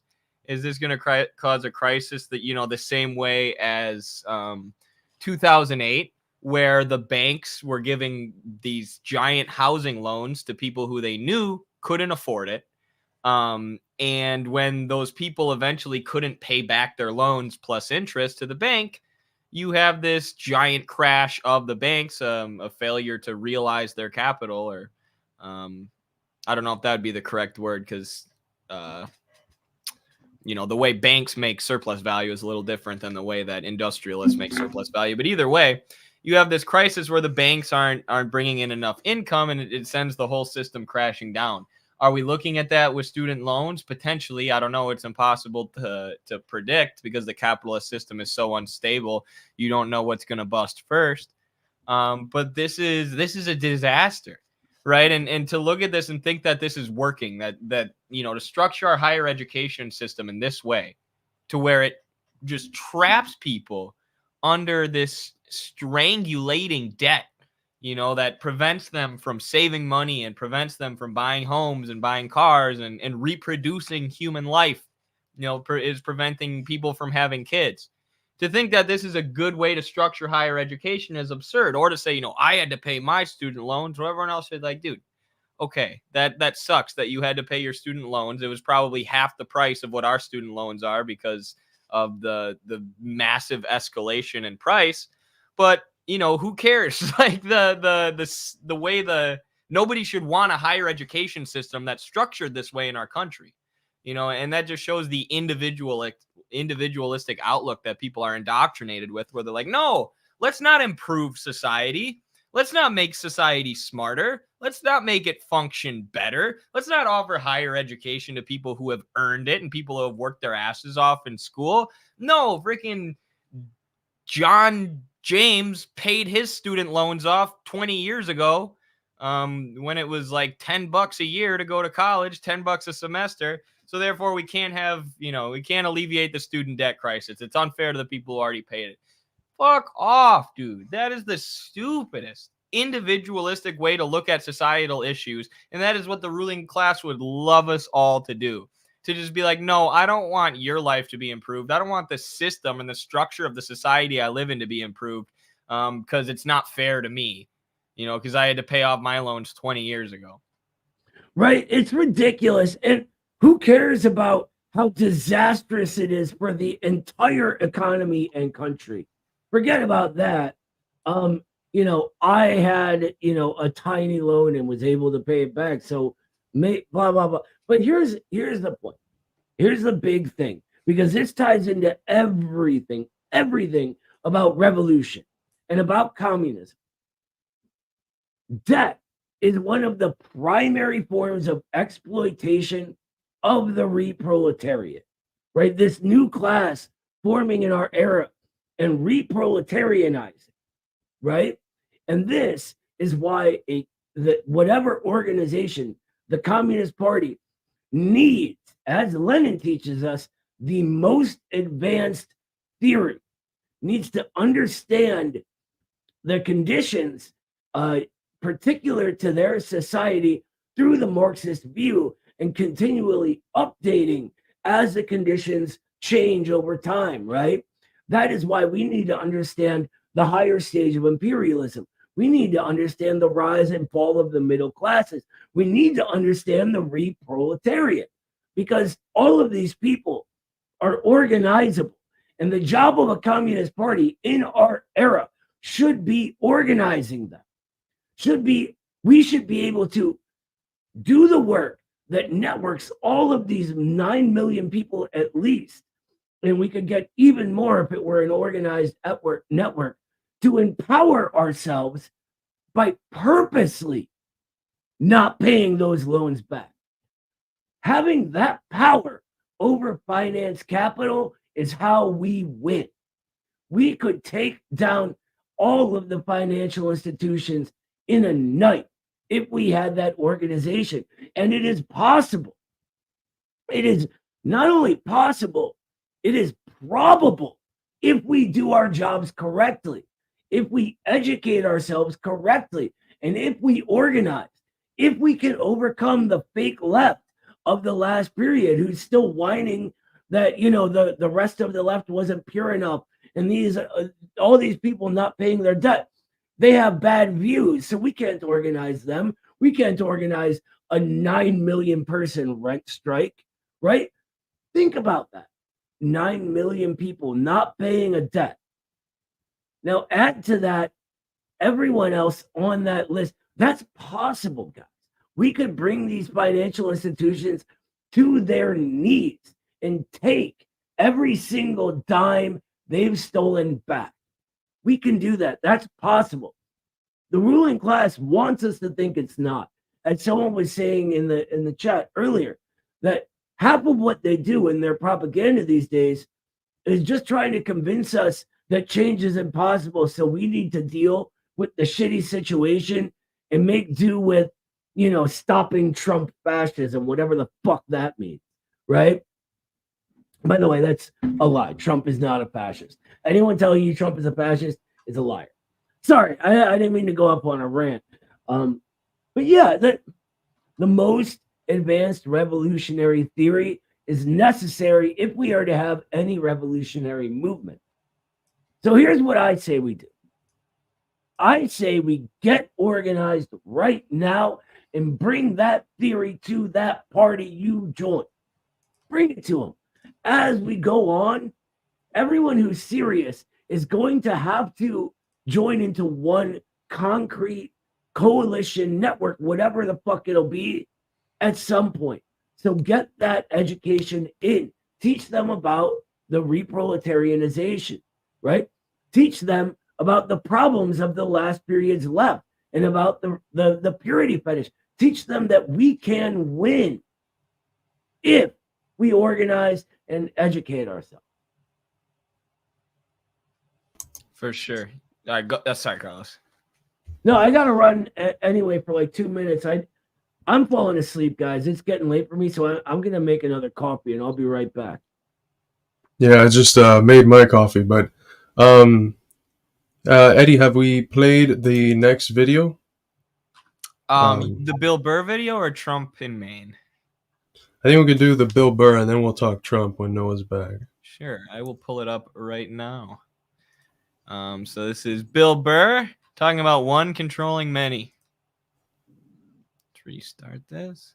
Same as the British. Well, our food supply is poison. Yeah. It was taken over by one group of people, and they own the rights to the seeds and all of that type of stuff, and they forced out all of these farmers. If their seeds blew onto their property, they could sue them for using their seeds, and the media just ignored all of that because they get paid by them. That's sort of what is going on globally, is everybody's is just choosing money on the bag, as fucking kids say nowadays. That's what the problem is. Nobody is, everybody's screaming and yelling about shit that doesn't matter, like stand-up comedians. They'll yell about that, but they won't talk about literally people poisoning their own countrymen. I mean, they should be fucking put to death for what they did. There you go. There's a hot take. Most of Dude, I mean, he's so right. That's so accurate. People yelling about comedians or yelling about whatever the media's got us angry about today, when most of the farmland in this country at this point is owned by Bill Gates. It's born by an oligarch who's never worked on a farm in a day in his life. You know, what does he know about food production? What does he know about producing and distributing healthy food and growing healthy food? He doesn't. He knows about making money, and he's basically also monopolized the food and fertilizer and farming industries in Africa too, which is unbelievable. And, you know, earlier I wrote this whole article about it in 2022. African agricultural experts held a summit and told Bill Gates that he needed to stop his charity in Africa because all he was doing was poisoning their soil with Western fertilizers that weren't designed for the specific kind of soil they have in Africa, and using his charitable donations, his philanthropy, to prop up his fertilizer businesses and his agribusiness.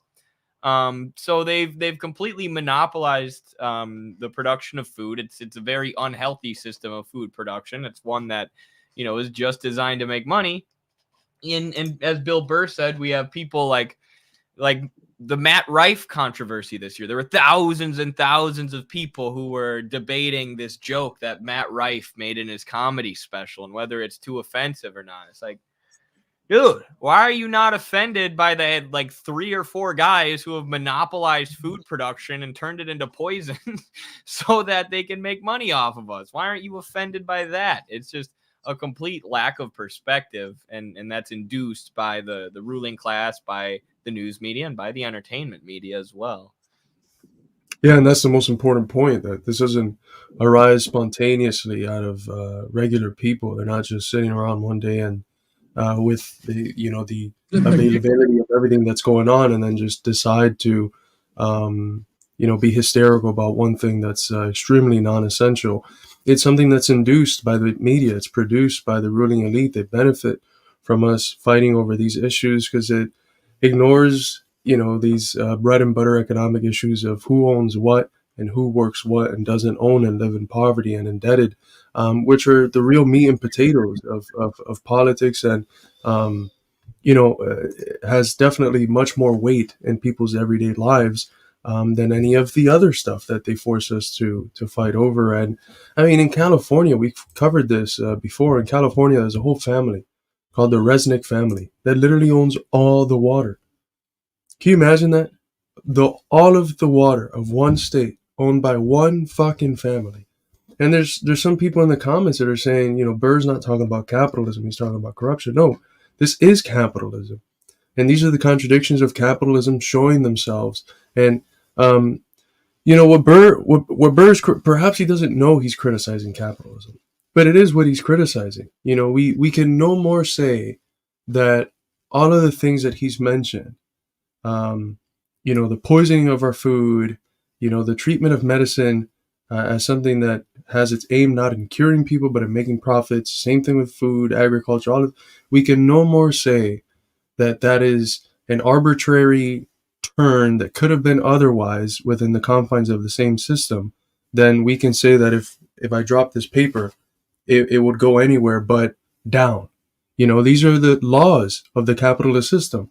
Similar to how there's natural laws. The capitalist system has its laws. And what we're seeing today, the immense corruption, the immense inequality of ownership, the barbarity of the polarization of society into, you know, 10 families that own as much as half of humanity. These irrationalities are not a mistake. They're a product of the system. And it's something that if we go back to the beginning of capitalism and start it again, it will eventually get to the same place in the same way that every time I drop this paper, it's going to go down. These are the laws through which the system operates. And that's the importance of Marxism. It is the way that we are able to understand these laws. This was an attempt that, you know, that before Marxist economics, political economy, classical economics tried to understand. Smith, Ricardo, and they butt their heads across various questions because they were unable to see the reality of surplus value and exploitation. They weren't able to get there. They were very critical of the landlord class. They're very critical of how capitalists influence markets and make them not free. You know, today we talk about free markets in terms of government interference. For Smith, it was in terms of capitalist interference, not governments. Markets presuppose government activity, safety nets, etc. But the questions that they weren't able to answer, the Marxists were able to answer and fully discover the laws that animate the movement of the system. And these are laws that are going to consistently produce that right there. So if you have that framework, you can explain how precisely what Burr is talking about. It's not corruption. It's not this. It's the system. It's the capitalist system. And it's going to continue to produce this and only make things worse unless we overthrow it. And this is the wackiness of the media and institutions of the establishment, right? That they will take capitalism, acting how it is as capitalism, and call it communism. It is wild, right? You know how many people have told me the World Economic Forum are actually communists, right? And that the reason our country is doing so poorly is because the ruling class are all communists now. Seriously, more people than I could count have told me this. And I'm like, yo, I'm a communist, and I'm telling you right now, what you're criticizing is the exact thing we criticize, the exact thing we say we want to overthrow. So, I mean, call it whatever you want, son. It doesn't matter. What matters is that we get together and we overthrow it, right? Like we've been saying this whole time, the most advanced theory is what is essential here. If we can educate ourselves, we can understand how this is just a normal function of capitalism, and it's come up against its own contradictions. It can't keep going. It seems like corruption. It seems like corruption to people that don't have that understanding, that don't have that class consciousness, right? Crony capitalism. Yeah, it's not capitalism, it's crony. All capitalism is crony capitalism now. There's no mythical era where we can go, back in time to before economies were planned. If they were ever, an actual anarchy of production, which was just such a short era that we may as well not even talk about it. But if that were even possible, it wouldn't. It would come back to this, right? So why do that? Why not find a solution to the problem? Right. It's the ideology of the people I debated on Jubilee. Everything bad that capitalism does is actually communism somehow. I have a video just all of China's successes are because they're capitalists now somehow. Yeah. Also true, yes. I have a video that I don't think you guys have seen, so this is somewhat of a surprise react. But I'm not going to spoil it. But we're switching now to a short discussion on how Israel is waging very slimy information wars, wars that are very visible to regular people. But let's watch the video and then I'll get your thoughts on it. Have you heard of Hamas.com? No. It's a new website. Apparently, the propaganda about it is it's the official website of Hamas, right? Hamas.com. It was promoted by Israel and it was launched by Israel, the government, right? Yeah, because who in Palestine is going to build web design? You know what I mean? In the middle of all of this. Yeah. And Hamas will never actually do this because the domain of Hamas.com was actually purchased through Wix, and Wix is an Israeli company. Is it? Yeah. And they got caught like that quick. It was just, it's from Wix.com. Hamas.com was generated through Wix.com. And they immediately put them through virus checkers like American people. And they found malicious, suspicious malware and phishing detected from this website. They can... I just want to say that's my buddy, by the way. That kid they were just playing, he has 3 million followers on TikTok. We're in regular communication. He asks me for help sometimes when he needs expedient sources of information. He's just getting hundreds of thousands of views supporting Palestine. He's being explicitly suppressed by TikTok. There were articles about him in the Washington Post and New York Times talking about how TikTok is brainwashing people into supporting Palestine because of his videos just explaining what's going on in Gaza. So shout out to that kid. His TikTok name is Your Favorite Guy, and go support him because he's the man. He's our favorite guy. Literally extract information from you if you go to Hamas.com. So for everybody watching this, do not go visit Hamas.com unless you actually have a hacking laptop that you know you'll be safe. Yeah. But the most messed up part about it is the official Twitter account of Israel. Yeah. Put that link as a tweet. They want people to press it. They want people to press it. They promoted the link on their official Twitter page. I've never seen so much propaganda in an age where information is free and at everybody's fingertips. Have you heard of Hamas? Yeah. The propaganda efforts from Israel are systematic, they're nefarious, and they're everywhere. They're online, Israel's pretending to be the opposition like this in order to demonize them. And actually, since we're talking about your favorite guy, that curly-headed kid who just popped up in the video, there was an Israeli website called like Iron Cross or something like that, where they were organizing propaganda campaigns. So they were posting not only tweets from Zionists, telling people to go boost them and support them, tweets, TikToks, videos, blah, blah, blah. But they were also posting pro-Palestinian creators and sending people to mass report them and threaten them and call them idiots and blah, blah, blah. And this kid, the one who's on screen right now, organized a campaign to sabotage that Israeli website, and he was completely successful. Turned the website from a website dominated by Zionists to a website dominated by pro-Palestinians, where people were organizing Palestinian posts. And, that's the kind of ideological warfare and information warfare that we have to engage in, because that's what Israel's engaging in. And I covered this in a series of TikToks too. There was literally a conference of American Zionists where they brought up our TikToks and played them as an example of the kind of propaganda that people were spreading in favor of Palestine. And they were coming up with an explicit strategy for combating people like us. All right, so we need to be doing the same thing. We need to look at, this struggle as what it is. It's class struggle. in, on a different playing field. It's the ideological struggle, it's the information warfare, and that takes place online, that takes place in real life, that takes place in conversations with your friends and family at your workplace. But we shouldn't be naive about the way that Israel is waging this struggle, and the way they've systematically developed ways of doing it and ways of brainwashing people. But yeah, that's a very interesting video. I'm glad I got to comment on it. I'm going to have to dip out here to go to wrestling practice soon, but it was great talking with everyone. Thanks so much to the audience, patreon.com/MidwesternMarks, and thanks for the super chats. Thank you so much for joining us, brother. Yeah, Thank you. always Yeah, awesome talk to talk, brother. Have a good practice.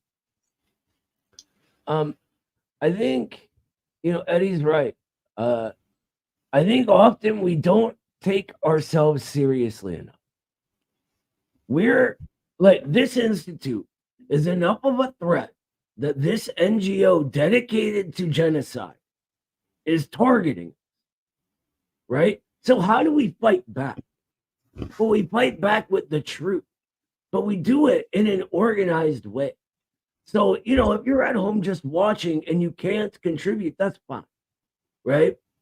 But if you can get out there and do something, do it. Even just sharing the truth. Make your own YouTube channel, make your own TikTok, whatever you got to do. When someone like this, your favorite guy, organizes something like a direct takeover of their site, participate in it. Every single person that was there having his back was having the back of all these people being murdered for being Palestinian right now. People act like the internet doesn't matter. That is false. The internet matters more than almost anything right now, because this is a site of hearts and minds. This is a site where people get their views of what reality itself is, right? And so if all they see from the left is that last period fake left, we've already lost. We must distinguish ourselves and act in a professional, organized, and educated manner. Yeah, absolutely. I thought this video was interesting because one of the things that's often left out of the conversation of Israel's genocidal war against the Palestinian people is the American dimension of it, whether it's how AIPAC buys off our politicians such that the people that are supposed to represent the American people literally represent the interest of a foreign nation, or other similar types of things. And I think this is one of them because, a whole lot of Americans, I'm sure, clicked on that website, and now they're having their information tracked, hacked, followed by Israeli intelligence. And we've done whole hosts of congressional hearings and other forms of hysteria around TikTok and supposed Chinese control over our algorithms and our information and all these different things, which is just baseless. It's completely baseless. But when Israel does something like that, it just goes unquestioned, uncovered. No one talks about it in mainstream media.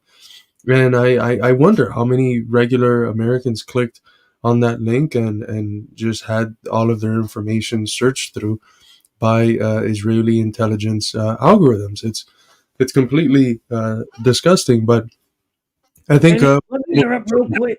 Just one quick thing, Carlos. And our government allows this, right? It's not like the CIA doesn't know exactly what they're doing. These are American people. This is our institutions not serving us, but serving the international ruling class. Absolutely. So, if we're not able to make a connection between the interests of the Palestinian struggle and the interests of regular American people, and have the struggle for Palestinian freedom, for a ceasefire, for the right of return be based on more than just empathetic moralism or something, or a strong sense of proletarian internationalism, which is good.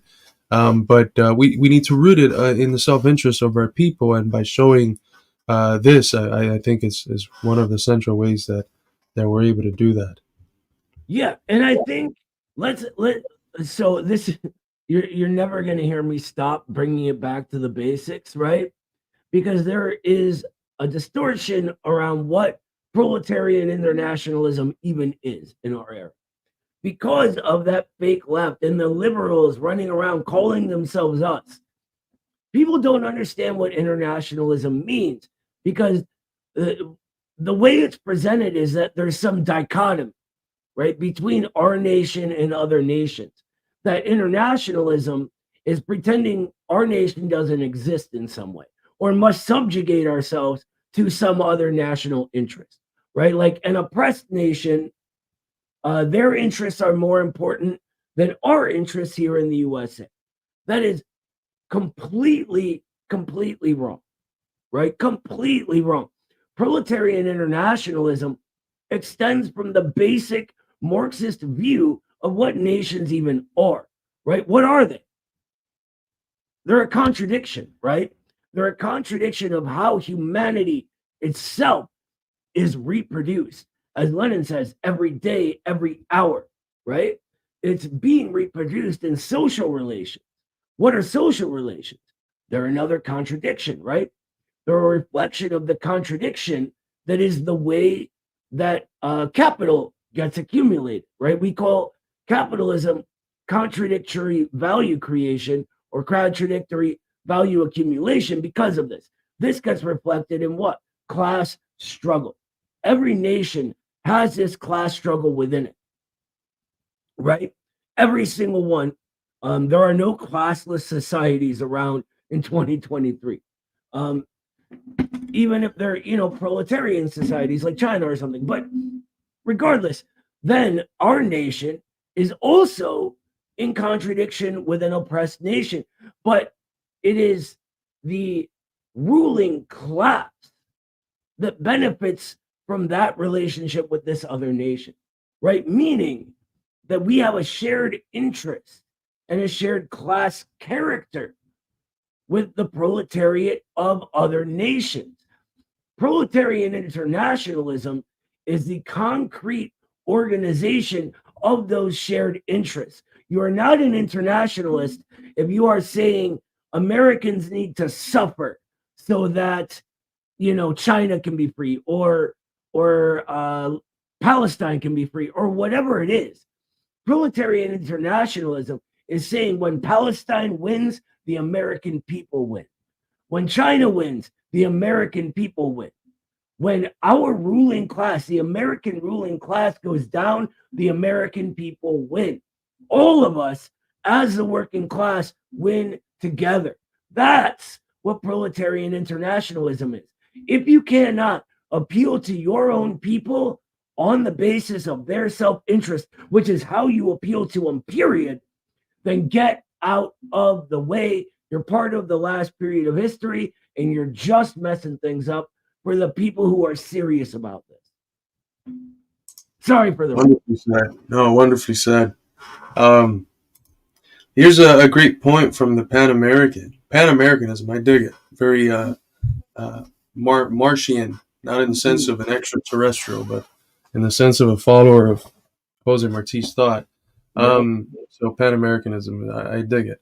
The Zionists take us seriously. That's an important point, because it's very easy for us to get down on ourselves and feel like winning is so far away and so unlikely. And the reality is that if we couldn't win, if we didn't have the real potential to win and radically change the existing state of affairs, the ruling class wouldn't fear us the way that they do. They wouldn't have to spend as many resources as they do in lying to people about what Marxism is, about the history of communism, and creating institutions that systematize that are able to embody and reproduce those lies to ultimately bring people back into the pro-imperialist, pro-capitalist fold, prevent them from actually functioning in counter-hegemonic ways. So if the ruling class fears us, if the Zionists fear us, that means that we have the potential, even when we're down,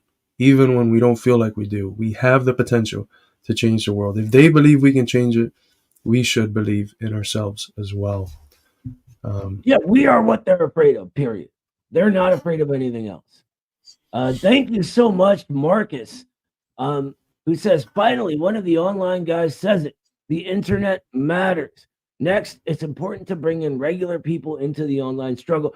Look, Lenin specifically credits their victory in the October Revolution to two things. Two things. One, most iron discipline. Two, their newspaper. They were in a period, just like we are, of immense censorship. And the censorship increases as the danger to the ruling class increases, as they become impossible to go on in the old way, right? So what do? You start a newspaper if you're in, early 20th century Russia. What do you do if you're in 21st century USA? You use the most powerful tool at your fingertips, the internet, right? We are able to talk to thousands upon thousands upon thousands of people at once with this, right? We've got videos, 10 million people view those videos, millions upon millions. And I'm sorry, but a protest does not have that reach. You are not changing hearts and minds with protests. They're good, don't get me wrong. They have other reasons that we can do them, especially coordinated and especially with a specific economic goal in mind. But the internet for organization and education specifically is massive, massive, massive, massive, massive, massive, massive. People need to understand the distinction between what Gramsci called the war of positions and the war of maneuver. The war of maneuver.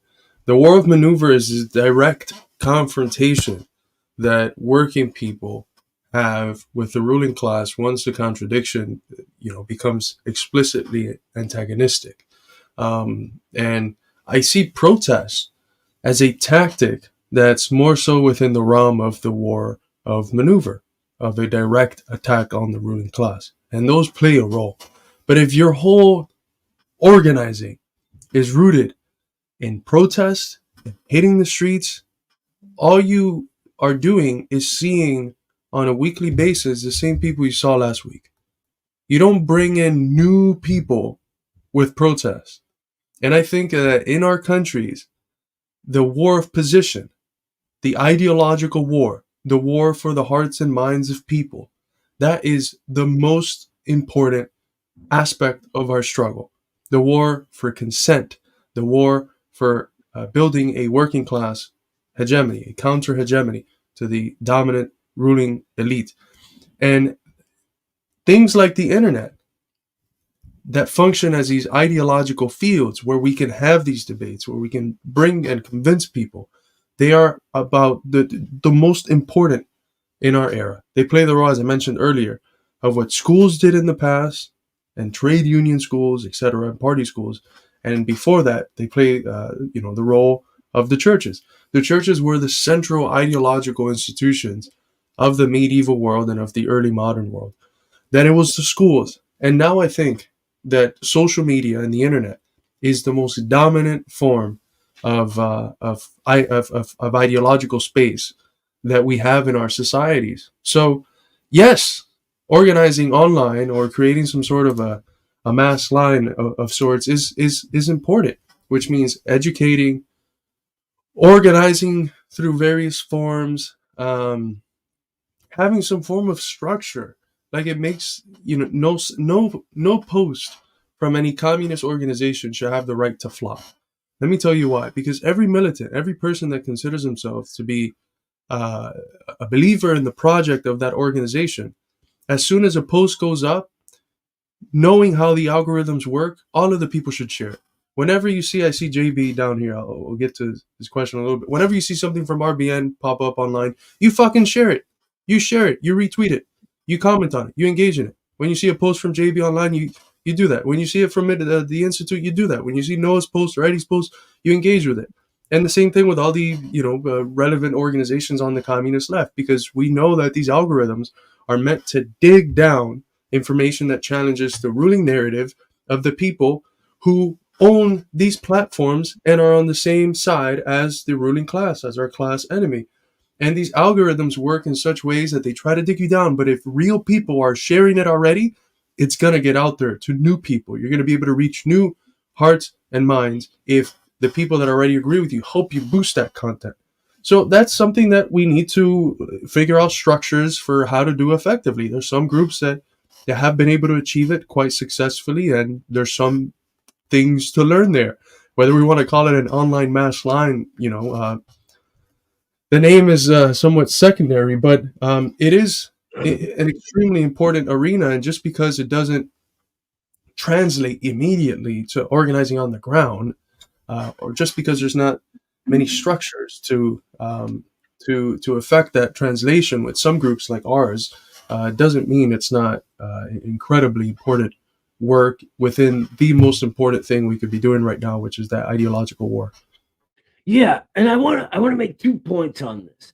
First, if people are not sharing the online content of the organization, that doesn't mean it's a failure on the part of the people. It's a failure on the part of the organization to inspire people to share that content and engage with it and make it bigger, or organize a way to do that, right? Any serious political organization should have cadre dedicated to doing just that, because this online struggle is that important, right? That the Communist Party does not have this is a failure on our part. It really is. And we need to do better, frankly, because that's unacceptable. Second, not everyone needs to be that like face on a video, or that person writing, right? Or starting their own podcast or TikTok or whatever it is, or huge Twitter. There are teams dedicated to doing this kind of stuff. The Institute is an entire institute. We have a lot of people working with us that you never see, right? That are behind the scenes. There's an entire production and tech team involved in getting all this stuff together, right? Involved in the cool artwork you see, and why things look more and more professional over time. Why there's video clips constantly coming out. All of that has a team. So if you're like camera shy, or you don't feel comfortable talking, or your theory isn't, as advanced as you want it to be, you can get involved on any level. Believe me, if you want to get involved in helping the Institute, come to us and we will put you to work, my friend. There is plenty that needs done. And that being said, yeah, I'm sorry, Julie. I will refrain from poking any people's eyes out. I want to get to a couple questions that I saw go by in the chat. So real quick, speaking of RBN, thank you, JB, for the questions. RBN is another group just like this, that we can all be in a coordinated manner boosting, right? But I want to answer this question from, I forget who. Oh, no, not that one. I don't know where it went. It doesn't matter. Let's just go right to JB's. All right. Can it also be thought of a proletarian diaspora? This is when we were talking about internationalism. The Marxist view, what is a diaspora? Right? Because we hear this word a lot, especially on the ultra left, and those very concerned with race as divorced from class, or national oppression as divorced from class, rather than the Marxist view, which is that, say, the anti-racist struggle is a form of class struggle. Anyway, a diaspora is a conclave, or enclave rather, within one country of people from another that are formed still in the cultures and traditions of that old country. So, for example, after World War II, the U.S. brought a ton of Nazis over here. One of the big Nazi groups was the Banderite scum from Ukraine, right? They settled in a few cities, one being Cleveland, by the way, the suburbs of Cleveland, and another being New York. And these people to this day stay in a Ukrainian neighborhood. They still speak Ukrainian. They still have contact with Ukraine. They're still funding and supporting the Nazis in Ukraine. That is what a diaspora is. So, me being half Irish and half Kazakh and Georgian, right? That's not a diaspora. Like my grandparents being Irish on one side and Soviet on another, they're not in a diaspora because they're immigrating from somewhere else. So we got to draw that line between it. So a diaspora is in a unique position to, if organized properly, be a sort of middle ground between nations, right? And so that's a really good point that JB brings up. Do you want to add anything to that, Carlos, before I start rambling? Yeah, that there is a form in parts of the ultra left, or maybe not even the ultra left, just like liberals, of fetishizing like diasporas, and there's like progressive diasporas, and then there's gusanos, who in many ways still consider themselves. A lot of them still have the idea that after the revolution falls, we're going back. The same thing with the Venezuelans and with Nicaraguan gusanos and some Chinese ones, and then there's others that are not. There's others that still have an attachment to the mother nation, to the nation that they come from, still have the practices, but do not condemn. They left for other reasons, and who are beginning to engage in this process of transculturalization with the country that they're in. And, one of the unique things about the U.S. is because of its status, both as an imperial core, but because of its history as being thought of as the land of opportunity, which wasn't very true, but it was more true than what it was in other parts of Europe. That is something we have to be honest about, at least for some people. It is a hodgepodge of people from different peoples who come together and engage in a dialectical process of becoming a people, a process that's very much rooted in the struggles of the most oppressed within that people becoming a people. And that group of the most oppressed has been here, the Black Freedom Movement, the movement that gave us the overthrow of slavery, movement that gave us the overthrow of the system of Jim Crow and lynching and KKK violence, the movement that produced 1964 civil rights revolution, and that till this day it's at the forefront of the struggle, and now in a much more broader form, because previously evils that were only relegated to parts of the working class are becoming more and more universalized. It is. As for the question, I don't know if I would think about it in that form. I think that there's a rational kernel in that analogy, which is the intimate connection that that one thinks about between a diaspora and the people from the country that they came from. And there is a similar intimate connection between working people, regardless of their country.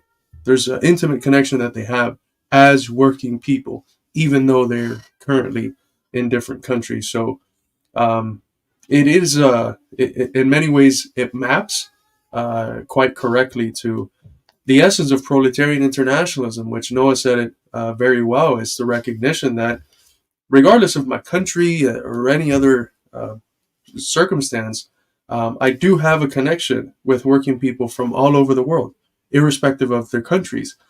And that's a connection that's rooted not in an abstract, rootless cosmopolitanism, but in an understanding that our struggles right now are national in form, and that when I see the ruling class organizing a genocidal war against the Palestinians, it's not just, well, it's their ruling class, whatever, it doesn't matter. No, our ruling class is organized internationally, and we have to as well. We have to see that international or that global commonality of struggle with working people and oppressed people from around the world, because the people that they're fighting are the same people we're fighting, and the world that they are bringing into existence through their popular struggles is the world that we're trying to bring into existence with our popular struggles. Yeah, and you're going to hear this from me constantly.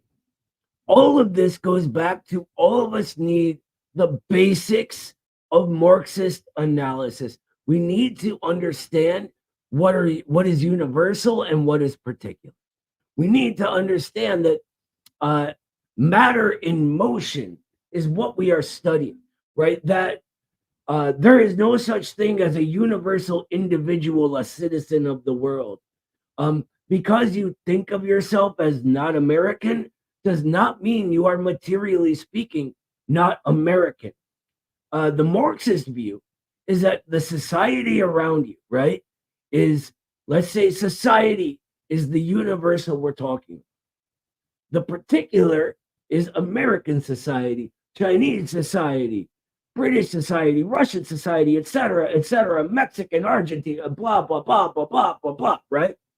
So from there, you grow up in the USA. It is what creates you, what shapes you, what gives characteristics to the way you think, the way you approach things, your culture, your tradition, your language, the foods you eat, the political forms that you participate in without even knowing it, the social relations, the form of working class that you belong to. All of that is of the particular American. To deny that is simply to deny material reality. That's that rootless cosmopolitanism, right? We call it rootless because it has no root. There's nothing rooting it to the real, to the concrete, to the real world, right? We are American workers, whether we want to say America or not, right? It doesn't matter. And so it becomes not a question of, are you a pop sock or are you a ultra left or whatever? It becomes a question of, are you serious about revolution? Che Guevara once said that it is impossible to imagine a revolutionary that is not guided by a deep-seated feeling of love. Love for what? Love for what? The people, the working classes, struggling against the ruling class. If you do not have that, then you are no communist. If you do have that, you're what's colloquially called patriotic. So this notion of pat socks and whatever else is just more rootless cosmopolitanism. Last thing I'll say, sorry for the rant. What we call the American trajectory is the process of all these disparate peoples that Carlos was talking about, right? Over the process of century, or the time of centuries, and so many class struggles led mostly and especially at our most revolutionary eras by the black section of the proletariat. That is the American people becoming the American people. We were Scotch and Irish and slaves, people that they refused to even call people at one point. Now we all share the same languages, the same inflections, the same culture, foods, blah, blah, blah, blah, blah, blah, blah. We are all American now.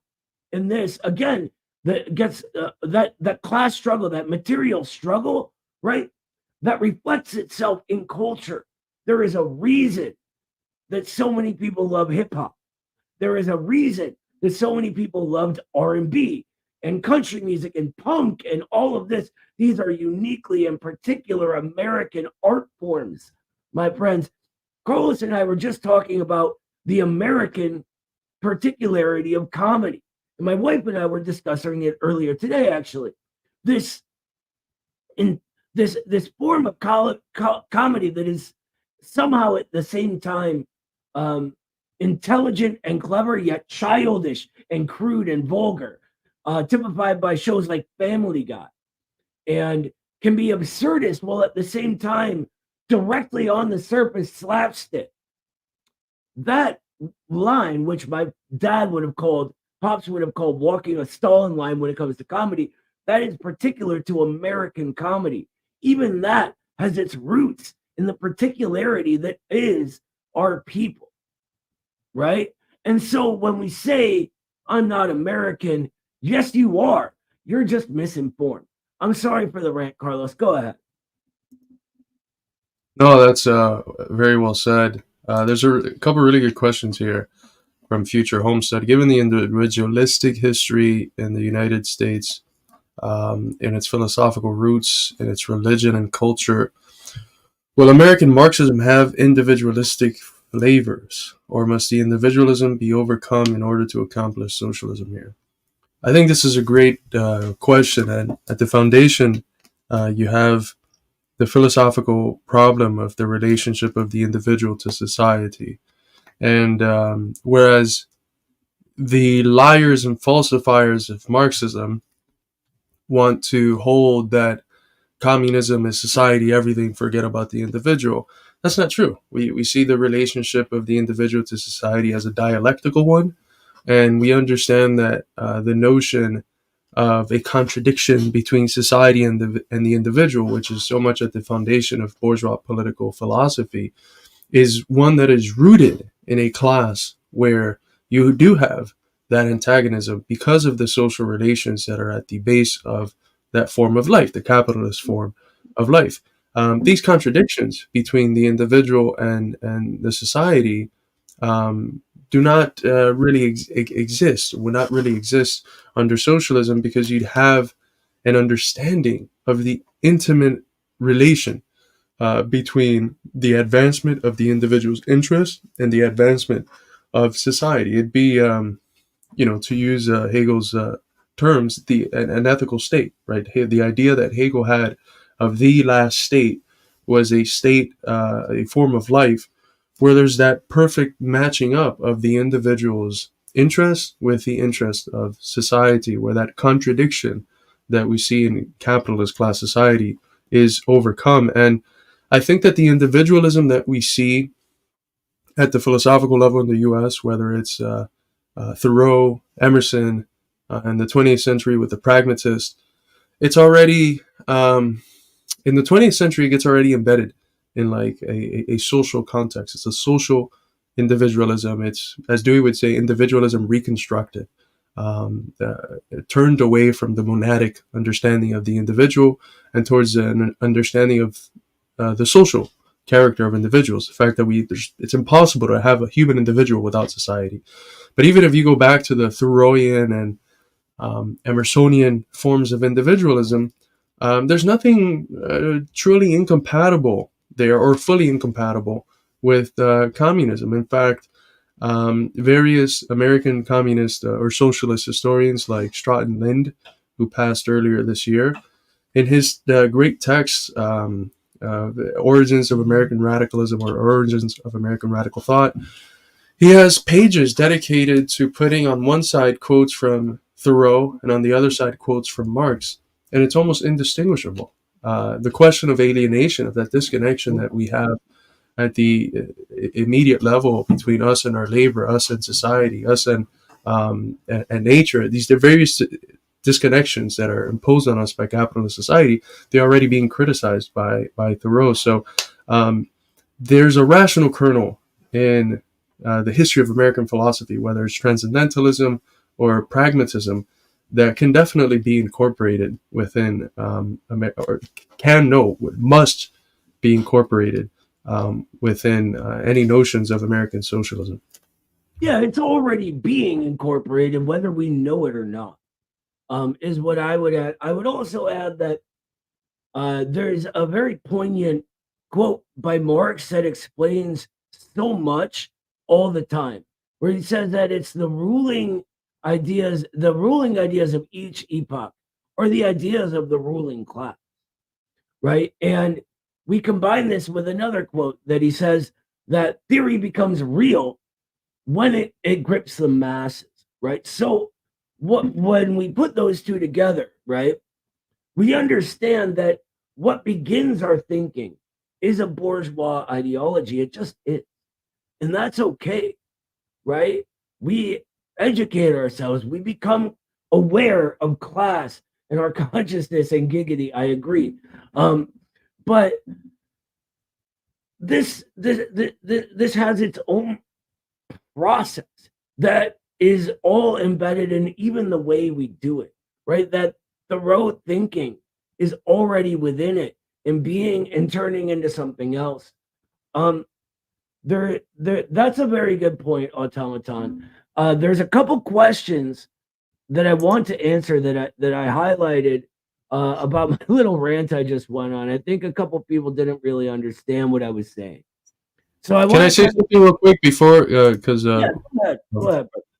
by the way, for anyone interested, this is an area where I have done some work. Here's a paper I published 2 years ago now, in 2022, with the Dewey Studies Journal of the John Dewey Society, and I'm tracing out the roots of American socialism from the Jeffersonian tradition all the way up to its culmination point. And John Dewey, who's literally considered the American philosopher of democracy in the 20th century. But when you analyze his political economy and his philosophy, it's infinitely closer to Marxism and socialism. And he's explicitly said various times that he's a democratic socialist than to anything else. Now, of course, as communists, there's a million and one things that we criticize in Dewey, his involvement in the Congress for Cultural Freedom, etc. But it's telling that that someone who is upheld as so central to bourgeois philosophy is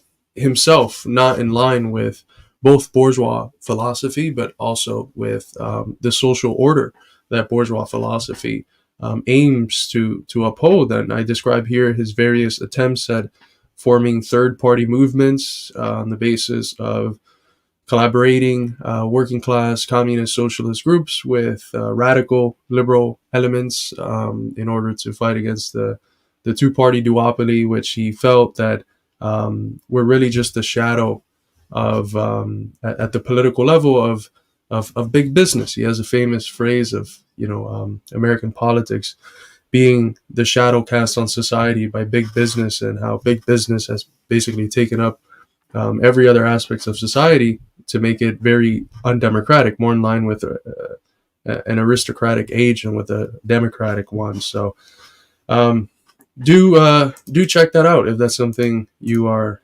interested in. Yeah, it reminds me of a quote by Bill Foster, a famous American communist, who said that just as the Nazi Party in Germany was the party of big business, so the Democratic and Republican parties in the U.S. are the parties of big business. And there's a reason he says both. Anyway, and everything Carlos has taught me about Dewey, I kind of love. I'm not gonna lie. He's been working on that stuff for a while now, and we talk about it for hours. Anyway, I want to get to this question because I think maybe I got too fired up and people didn't get it. So CR says, I'd be careful of thinking that we are all American. I think that's incorrect and unnecessary. We can simply say there is an American working class, but America is still a nation of nations as well. This is what Marxism studies: process, motion, history. When we say the American trajectory is the American people becoming the American people, it's because that is how Marxism views the creation of a people or a nation, just in general. There's no exception, as J.B. Stalin said for the U.S., right? Jay Lovestone was saying that actually the U.S. is an exception to the general laws of development. Stalin said, no, it's not, my friend. No, it's not. Figure out a way to have that revolution. We're counting on you guys, right? So when we talk about these people, all these disparate people becoming one people, that doesn't mean that there aren't distinct individual parts of that, right? That doesn't mean there aren't this community and that community within this. right? That's part of the American particularity. That also doesn't mean that people that have been forced to live outside of this process are necessarily part of it. If they've been forced to live outside of it, being proletarianized in a sort of mini tiny nation of their own, then they're not and have never been American, aren't part of the culture at large, have different languages, have different foods, have different customs, etc., then they have a different trajectory. And then we stand as proletarian internationalists alongside their working classes, right? And if our nation and its ruling class is oppressing theirs, then they're on our side, right? That is what internationalism is. So I just wanted to clarify that for CR here. That's a good question, though. One nation composed of many communities, and this is again one of the reasons why I start the Purity Fetish book by examining the Parmenidean outlook and contrasting it with the Heraclitan outlook. And one of the things that is central to the Parmenidean anti-dialectical worldview is a way of thinking about the one as homogeneous, as composed of internal uniformity. And when we say that we have a people becoming a people, that's not the way that we're thinking about the one, a people. When you have the slogan, e pluribus unum, out of many, one, there's a different ways to understand that. You can say out of many, a uniformed one, where you have someone said here, a melting pot. A melting pot. What does a melting pot presuppose? That differences are all blended in to this new hodgepodge. That's not what we're talking about. Right. There is some transculturalization elements that are go back and forth dialectically, but we're dealing with a one composed of the many, right? We're dealing with a more dialectical understanding of totality, a one that is one in part because it contains the many. And at the concrete level of what we're speaking about, that means a nation that includes within it a whole different series of communities that all have different components with other communities, but that also share a common denominator, a common reference point as Americans. So it does anything but negate the real differences that do exist between different communities within the American nation. But it's not willing to make that wrongful leap into saying these are fully national differences. These differences in communities warrant calling one American and the other not, or calling neither American. It's a people that is composed of various communities. And it's if you understand the dialectical framework, you get it. And go abroad, go to other countries. It doesn't matter how much you understand how different your culture in Iowa is from the one in California. Those aren't two different communities. How different, the culture of a working class white family might be from that of a working class black family. When you leave the country and you're abroad, you're American. And the people you're engaging with know you're American. So that's that understanding. A one that contains the many, a nation that is composed of various communities. Yeah, and this is, okay, say what you will about the theoretical inefficiencies of the Black Panther Party, right? There were many.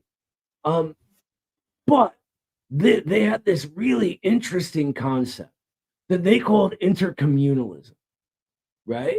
Which was an application of proletarian international level or internationalism on the national level for the USA, right? Talking about all of these different communities, but recognizing they all have the same interests as one class, right? This is where the tactic of the Rainbow Coalition came into play, right? There was a Latino party, there was a black party, and there was a white party, etc., right? they worked alongside each other in one unit as an intercommunal rather than international force. And that's how the Panthers saw it. And if they wouldn't have been cut down by the state the way they were, executed, assassinated, I really like they would have been onto something with this theory, I think. It was a good theory. It had a solid foundation, despite, ultra leftism and all the other whatever. We don't have to criticize them. We know they were still a really great progressive force. Absolutely, but we're going to be wrapping up here. Thank you to all of us who joined us. I want to remind you all that we just put out, I think either on Christmas, I think it was on Christmas actually, a new book on Lenin's Proletarian Revolution and the Renegade Kautsky, a important and very prescient analysis of a book that is situated in Lenin's debates with Karl Kautsky, the leader of social democracy, the great renegade of the socialist movement. And it's after the Bolshevik Revolution. Kautsky's providing his purity fetish critiques of the Bolsheviks, and Lenin tears those apart by using dialectical materialism and being an actual Marxist. And what Tom does in this book is break down that book, contextualize it, and then contextualize it also to our situation and show who the renegades that we have today are and how can we use Marxism-Leninism to expose them as such. And it also includes the original Lenin text in case any of you haven't read it. So it's got the Proletarian Institute price of $15 for the paperback and just $6 for the ebook. So consider buying it for yourself, buy it for someone who you think should be reading this material. And of course, this is just one of the many ways that you can help fund the Midwestern Marx Institute. Another one is by becoming a Patreon at patreon.com/MidwesternMarx. These YouTube donations that I see one just came in are, of course, very much appreciated. Thank you, comrade. I'm not going to try. If you can type out what it sounds like, we will say it, but I'm not even going to try. I can probably get this in. Ka pa pa ma cha ku. The guy who couldn't pronounce one of his best friend's last names for over a year. That's probably horribly wrong. But thank you so much, comrade. Happy New Year, y'all. At work, watching Midwestern Marx to celebrate, wanted to know how to sign up for the online class. Yes.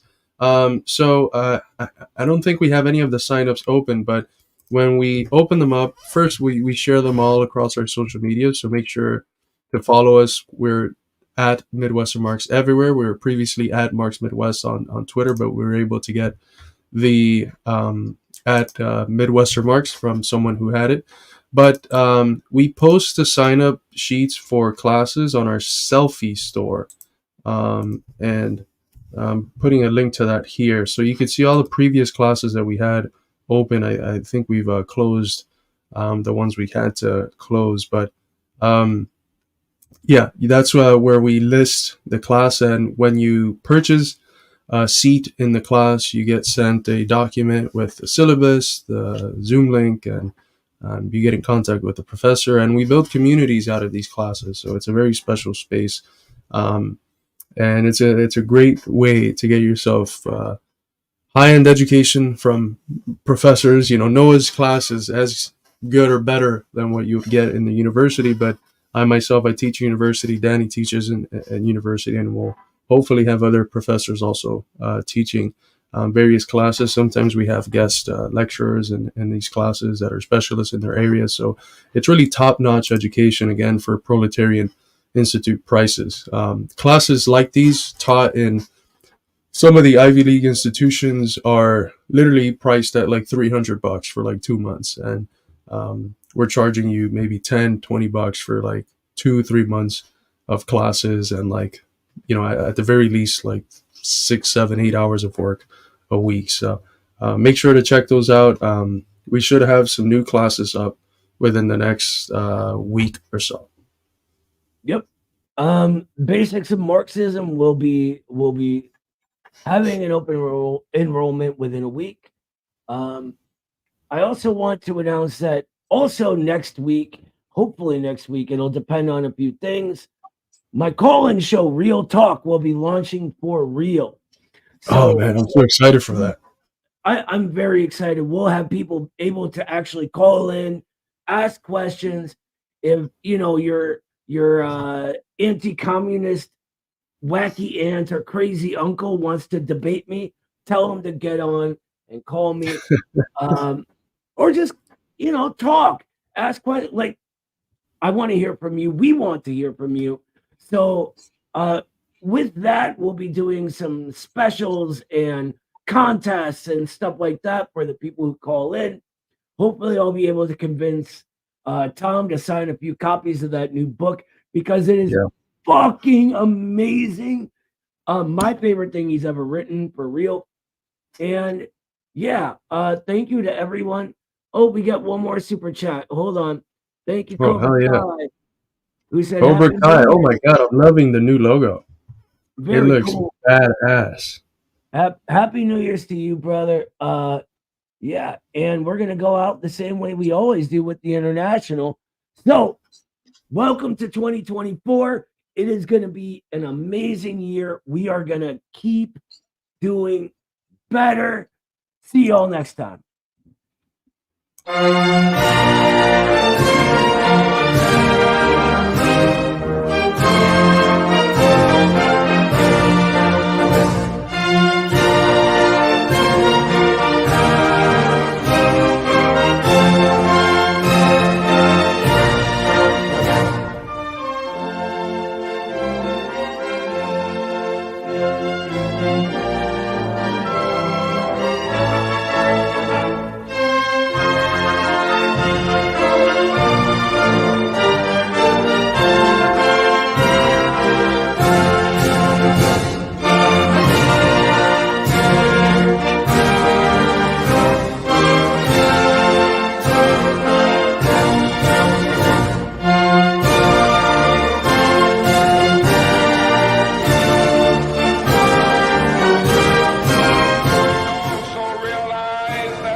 And economic injustice cannot be solved without a radical redistribution of political and economic power.